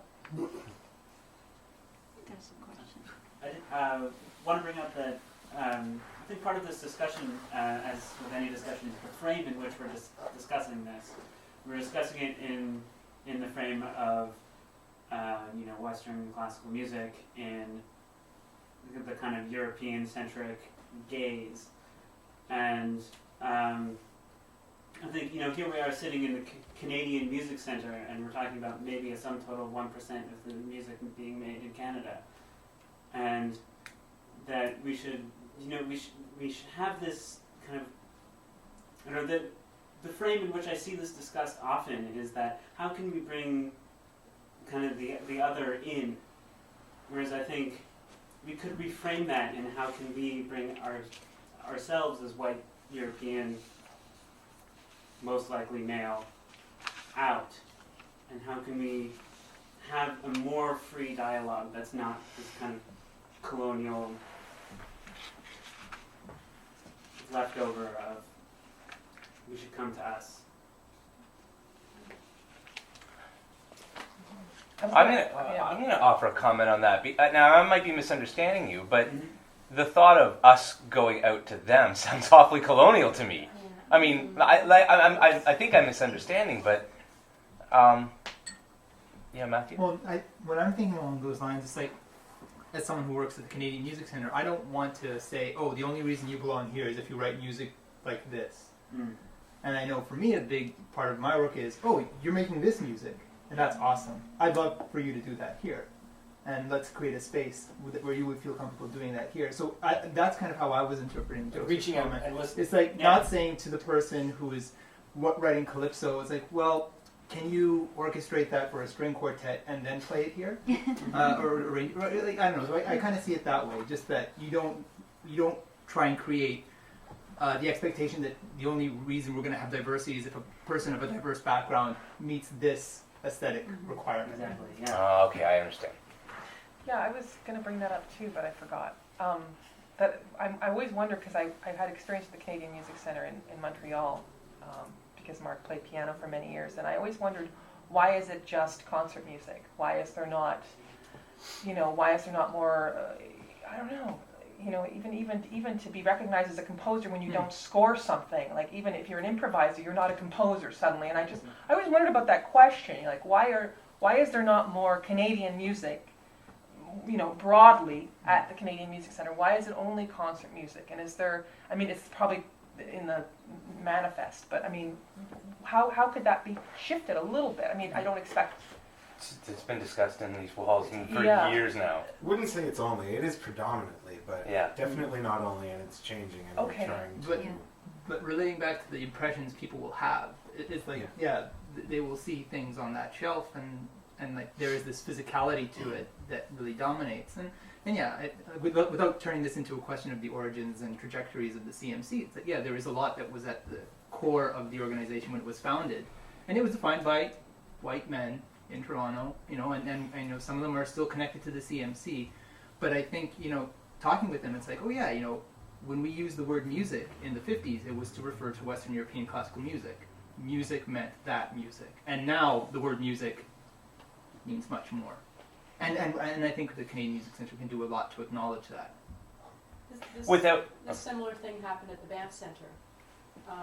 The idea of this whole colonial European music being the way that it should be in music and sound, and now it has shifted its focus to incorporate a much an open field, really, which still has classical music, but all that it's opened its doors to indie music and music of all cultures, which actually it had before, but it wasn't really. You didn't really know that, but now it's really welcoming to diversity across the board. Mm-hmm. So I think it's just taking time for things to happen, to realize it's not like it's being excluded. It's just we haven't made a point of saying, oh, this is all music, and we need to all feed from and be nourished from each other. There's the idea also of kind of compartmentalizing music and art practice in general, and that I think doesn't serve people very well. In that, it serves its own purpose in that we have categories and we can latch onto things, but there's also that, this idea that if you're a composer of classical music, there's this specific thing that you do, and not this other specific thing. And I think that can be expanded, and those barriers can be broken down in a way that is more inclusive and more conducive to dialogue between. I do think that's happening quite a lot. Yeah, and I think especially with the generation that I'm sort of straddling, but mostly younger than me, coming up now, I think you'll see a lot more of that. I think outside of the popular mainstream, you're really seeing less boundaries between genres. When it comes to, you mentioned calypso, throw that in with new music and world and all that kind of stuff, and electronic. I think you're really seeing a lot more of that. And I think a couple generations from now, there won't be any boundaries between genres. That's my personal opinion. At least, maybe it's a little optimistic, but that's my opinion. I think there was a question. Yeah? Yeah, kind of related, but I wanted to say something about, say, the movement of people and the hybridization of different cultures and stuff like that. I feel like, so people can move quite conveniently, today, and also we have telecommunication is pretty advanced, and that allows, in a way, that allows people to, it exposes people to wide variety of influences, but it also allows people to kind of hook up to something that's really far away, and that keeps them comfortable, right? Like, say if I'm from Korea, which I'm not, I can watch Korean television and listen to Korean pop, and I can do that right here in Toronto, which is like across the Pacific Ocean. And on the other hand, imagine like if some kind of like nuclear apocalypse destroyed the rest of the world outside of this room, then we are the only survivors. Then I'm pretty sure that we will develop a whole new like culture or a new kind of music pretty fast, because there's nothing else to do. There's nothing else to watch. There's nothing tying us to anything else. That's interesting. Yeah, like to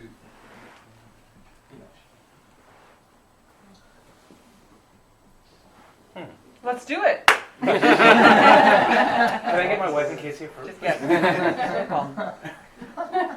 Just kidding. Just gonna call. There's an honey, I'll be late getting home tonight. That was part of the renovations a few years ago. Any more thoughts and comments on this? Yeah? In the back? I don't know, I'm an outsider, I'm from the U.S., so, but I've been listening to this, and Rick has told me something about what's going on. First of all, I don't think you can force diversity, and that seems to be a problem right now here, I guess. But there's a lot going on here from what I'm listening to. One is exposure of the youth, education, being exposed and even knowing about what we're calling contemporary classical music. I mean, God, classical composers have been using all types of folk music for thousands of years, so that's not the problem. Integrating or collaborating with folk music or African music or whatever it is. So there's that. There's the exposure, right? The education of the youth to understand that there are all of these musics and genres. Because I agree with you that eventually there are not going to be any genres. But also, in the case of, I think you said in dance there are a lot of female dancers, but in the case of like women in new music, I know for a fact in the U.S. that there was a mafia of male-dominated, leaders who directed the funding. And I think it's a much bigger problem if you're looking at that aspect of why there are so few women composers. So there's the ability to, one thing is, I don't, of all my black friends, there's no black people in the audience either, right? I'm going to use that as an example. I don't know any of my black friends that would be in New York City that would be interested in writing classical contemporary music. But if this were a symposium on the history of, say, the origins of jazz music coming from Africa, there probably would be a lot of black composers here. So I'm just trying to, I guess what I'm trying to say is there are a lot of different issues here in this whole thing that you guys are talking about. That's all. Something I've kind of been exploring, I've done a lot of work with the TDSB, and their numbers from grade school to high school of people who continue taking music are going down, and it's nothing to do with funding. It's simply that they're not interested. And it's not that they're not musical either. Usually these students are going elsewhere to make their music in their basements with GarageBand, with their buddies. And I think it's because we're a lot of schools are kind of sticking to old methods of recreative processes. Like, you're going to learn big band, even though big band is, as great as that music is, not necessarily relevant to their life as the dominant force of music education. Why is it that every music class for 3 or 4 years is only big band? So I've been doing composition work with them. And the most engaging thing is to allow them their voice. You provide the tools. If they have questions, they can ask you. But you just say, it's as simple as say, write a piece. Just, what do you want to say? And maybe being goofy with them for a while and being silly so they let their guard down. It's astounding. They just see that turnaround. There was one school, their First Nations school at Broadview in Dundas, did an entire piece out of found objects in their room, and then we transcribed that for Continuum. So you suddenly have like their voice and something that sounds so different and so fresh and contemporary, but like nothing you've ever heard written by grade schoolers.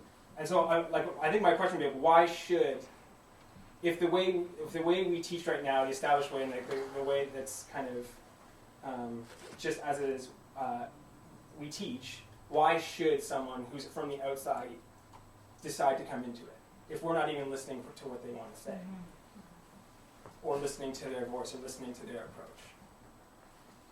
I think you could ask 20 teachers that and get 20 different answers and 20 different experiences. I mean, my wife's an elementary music school teacher. Obviously, being married to me, she values composition in the classroom a lot, but that's not at all common, you know. But composing on their terms, you know. I just did a project with a high school in Ottawa, and the whole point was collaborative. So they had to meet my terms, but I also had to meet their terms, you know. So I think that, yeah, I think that's happening at least to some degree, some places. Rick was going to say something. Yeah. You were going to say something. I was going to say that I really appreciate and I'm very impressed with the grappling of these issues, and I find it all very interesting. But like what Jim said is that there's a ton of gradations in all of this. You know, I mean, in one sense, I'm thinking, okay. Was any 20th century, what we call 20th century contemporary music, relevant in the 20th century?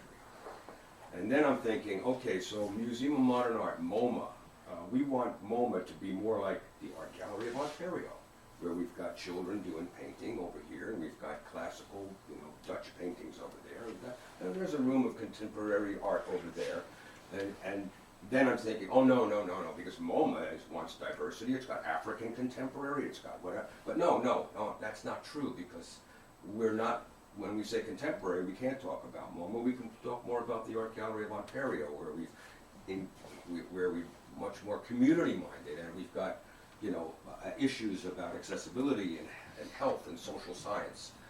So I'm very impressed, and I'm very appreciative of the grappling with these issues, but I think that you could have taken one of your questions and spent the entire time on that one question with a much greater kind of diverse approach, maybe a 3 or 4 day approach on one question. Yeah. Women, we got lots of wine in the other room. You can lock the doors. Yeah, well, you know. Nuclear thing happening. Yeah, there you go. I spent a lot of time. Opportunities knocking. Just relating back to the topic of education, I was commenting to someone just yesterday how I couldn't believe that I made it through high school education, doing music entirely through that. It wasn't until the very last year where I took a music and computers class where suddenly I was recording sound, imagining sounds. But I definitely agree with that. An important aspect of, like what Chris was getting at, an important aspect of any kind of creative education or education is the idea that you can express your ideas. And I'd like to think that music education could take some very natural shift boundaries very easily. Just say, okay, well, you know, an important part of music is composing. An important part of playing and composing is like recording sound, and like go make field recordings and like take a recorder home with you. Keep an audio journal, something like just anything that starts to take it out of a very, like, I don't want to suggest narrow in the sense of there not being so many beautiful things within the tradition we're discussing, but what feels, looking back at my high school education, like the most narrow way to access music. And I went through 5 years enthusiastically. But then when I got to a certain point, I'm like, oh my goodness, I was depriving myself of so much. And what was also terrible about high school was that I was in an era where I had to pick visual arts or music. And I was always very active with visual arts as a kid. And then I remember I took music, and I literally was the best student in the world. I neglected visual arts entirely until I started doodling again in what was OAC. But yeah, it's a very vicious cycle, the way that we try and define art and music for young people. And so when I think about the panel today, it's like, yeah, I really wish I was illustrating my entire high school life. And I did make some movies that I won't talk about. David Bowie music videos, basically. But you know, like that was something that was for an audience of maybe 3. But yeah, so that's just. It does feel that part of the answer has to do with access for children to make art more and to have experience of it. So whether it's not just carting them off to a concert, but actually making stuff. And then the more people have a chance to make something, the more they might be interested in what somebody else made. So I maybe we can revolutionize between the couple of you that are working in the high schools and maybe earlier. It's so great that you're Oh yeah, doing earlier it. it's too late by high school. It's No, it really is. It's not too late. I mean, a lot of people are really, if they get the right teacher in high school, they're turned on. Yeah, that's true. Yeah. So it's not too late. Christopher's got to say. See if I can remember this. You can take your story of the little girl asking if she could join you at some point, and all any of us have to do is turn that around and simply invite any child to join us. And that's really all that's required. Unfortunately, I think that the systems that exist aren't really based on that invitation. They're prescriptive. I'm sorry if this is going to seem a little picky, but I'm fascinated by this group here, which I think is stellar. I hang on every word. But, oh gosh, I wish I didn't hear a prescription for a kind of unified theory under everything. All of us work to the very, very deepest basis of our passions. That's how we get somewhere. That's how the world learns something. And really, that's all it boils down to. We can talk about economics, we can talk about logistics, we can talk about resources, we can talk about space. We can talk all about that. I'm reminded of reading about the, what's it called, the Botza Mansion on the east side of New York, where Cage and Richard Lippo lived, and Feldman for a while. Gosh, those guys lived in miserable conditions. 5-floor walk-up, cold water, freezing in the wintertime, drafts blowing through it. Well, they were just there, and they prevailed. You read about Cunningham's company, and I don't even know how they stayed alive, let alone get enough protein. But they just did it. I'm terribly sorry, but the awful truth is you just have to goddamn well do it. That's all you can do. And I hate to say it's last man or woman standing, but that's what it is. But I didn't really hear anything prescriptive. No, it's just we ask for everything. We question how we can do this thing, right? We question this idea of relevance. I don't even know that why we use the word. That's what I was talking about. I just that's prescriptive basically. That's saying we should all be behaving a certain way. Well, we kind of said that too, though. That's why I changed the question. Yeah. I mean, we said we think it's. We all said we all think it's so relevant. I'm so we think glad everything's I got us to relevant. repeat that. Yeah. Good. I'll shut up. I think just to follow up, sort of maybe in another direction, but what Chris is saying, the best way, and I've done this actually with the youth, to get the youth to understand any kind of music or any genre or anything that is deep and passionate, is through improvisation and allowing that child to develop and speak their real creative voice and getting that passion out of them. And then once they have that passion and they start creating, then they recognize that in everything else. And I think that's a really important thing. And I don't think things are going to change for a long time. And as far as, I don't know, is what I'm hearing is that the council is now saying that we have to diversify, you have to start, that's not going to work. It'll never work. It'll fail. Because it's forced. It has to start from the bottom up. And, you have to develop the youth so that they do understand how to create and how to look and observe and feel. And that I think is what Chris is saying. I tell my students, if there's probably a lot of you that are teachers understand that a lot of, I do these workshops at LaGuardia High School of Arts, which is the big arts high school in New York City. Most of those kids are now not going on in their creative form, whether it's drama or dance or music, because their parents are saying, you need another career. So what do I say to them? You know, when your parents tell you you're going to college, you have to take up engineering, just say yes, and go to college, and don't take up engineering. If you really understand that every day when you wake up, the only thing you can do is think about your art and your passion. And I really believe that. And I think that's what we have to teach our youth. They cannot be afraid, and they're going to be more and more afraid because our world sort of has become a big mall and a big kind of corporate. You have to have so much money. I can live on $20,000 a year. Why can't the rest of the world?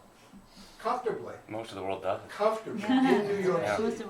We do forget, that we live on a lot more. No, than I most mean, of the world why? So people, my kids think they have to start out with a job that is $150,000. They really do. I mean, it's psychologically ingrained. So that's the problem. It might be relevant to say that Jim teaches at LaGuardia High School down there. It's like the Juilliard of high schools. But he also runs an after-school program with how many teachers now that he developed over many years in the Bronx and the burned-out elementary school system. So he's seen both of these kind of, the whole strata of children who have no access. Well, the kids in the Bronx have absolutely no access to anything. And yet they're So what do we making do? music with We teach iPads. them. Yeah. We teach them, if it's music, we teach them how to compose through improvisation, and they start to see. And then, we'll bring them to New York, and we'll bring them to shows that are experimental, and they start to get it. I've been doing it for that part of it, the Bronx part of it, for 10 years now, and we have kids who have gone on to college who have become musicians and composers and dancers. And understand that. It's work.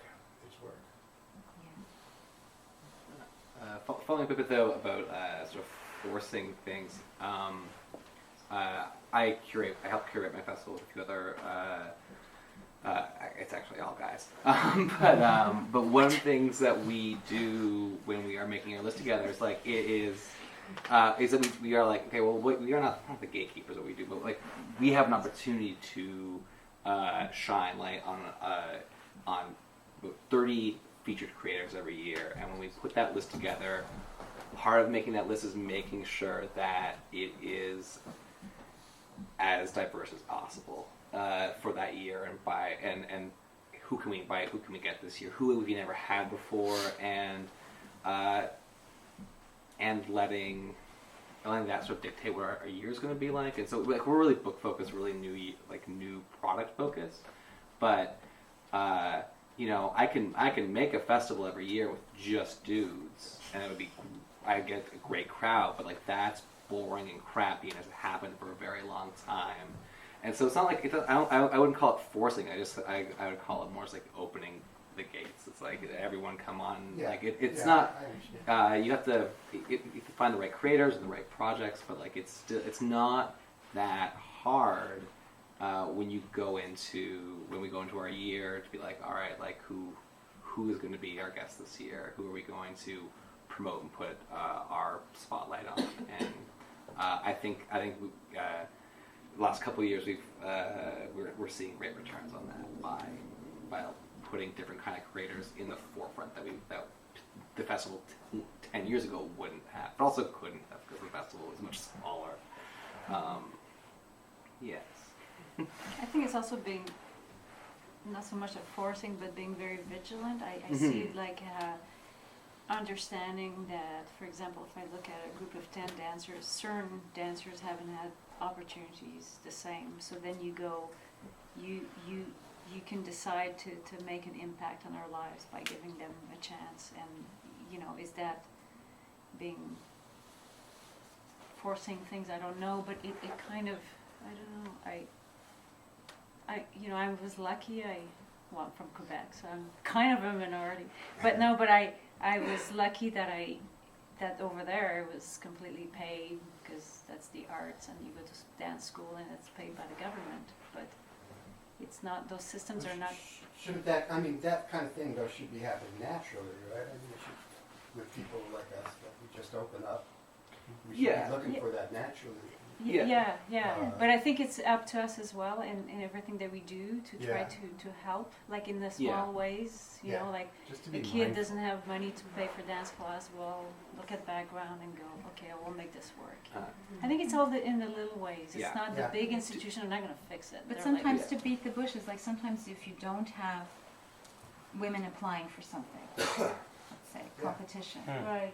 okay, let's find them. Let's just Yeah. see. You Right. know, It's let's a good analogy. just, Beat the you know, bushes. Yeah. stir it up Yeah. a little bit and see who's out there, and maybe they just didn't feel invited to the table, so we invite them to the table.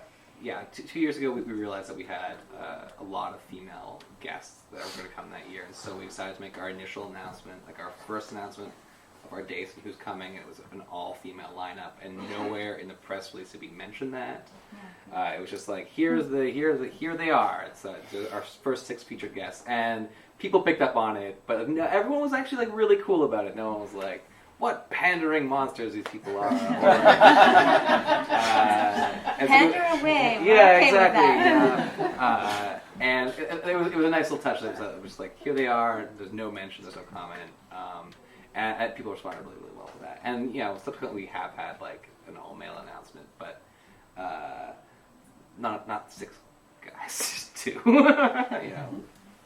I'm going to point out for anybody that's not watching the time, we are over time if you have to be somewhere by 6:30. But we don't.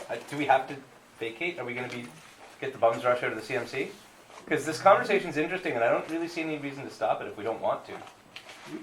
Or we can continue it over wine and cheese. Yeah. Wine and cheese. All right. Wine and Okay. Let's do that then. cheese. Thank you, everybody. Thank you. Thank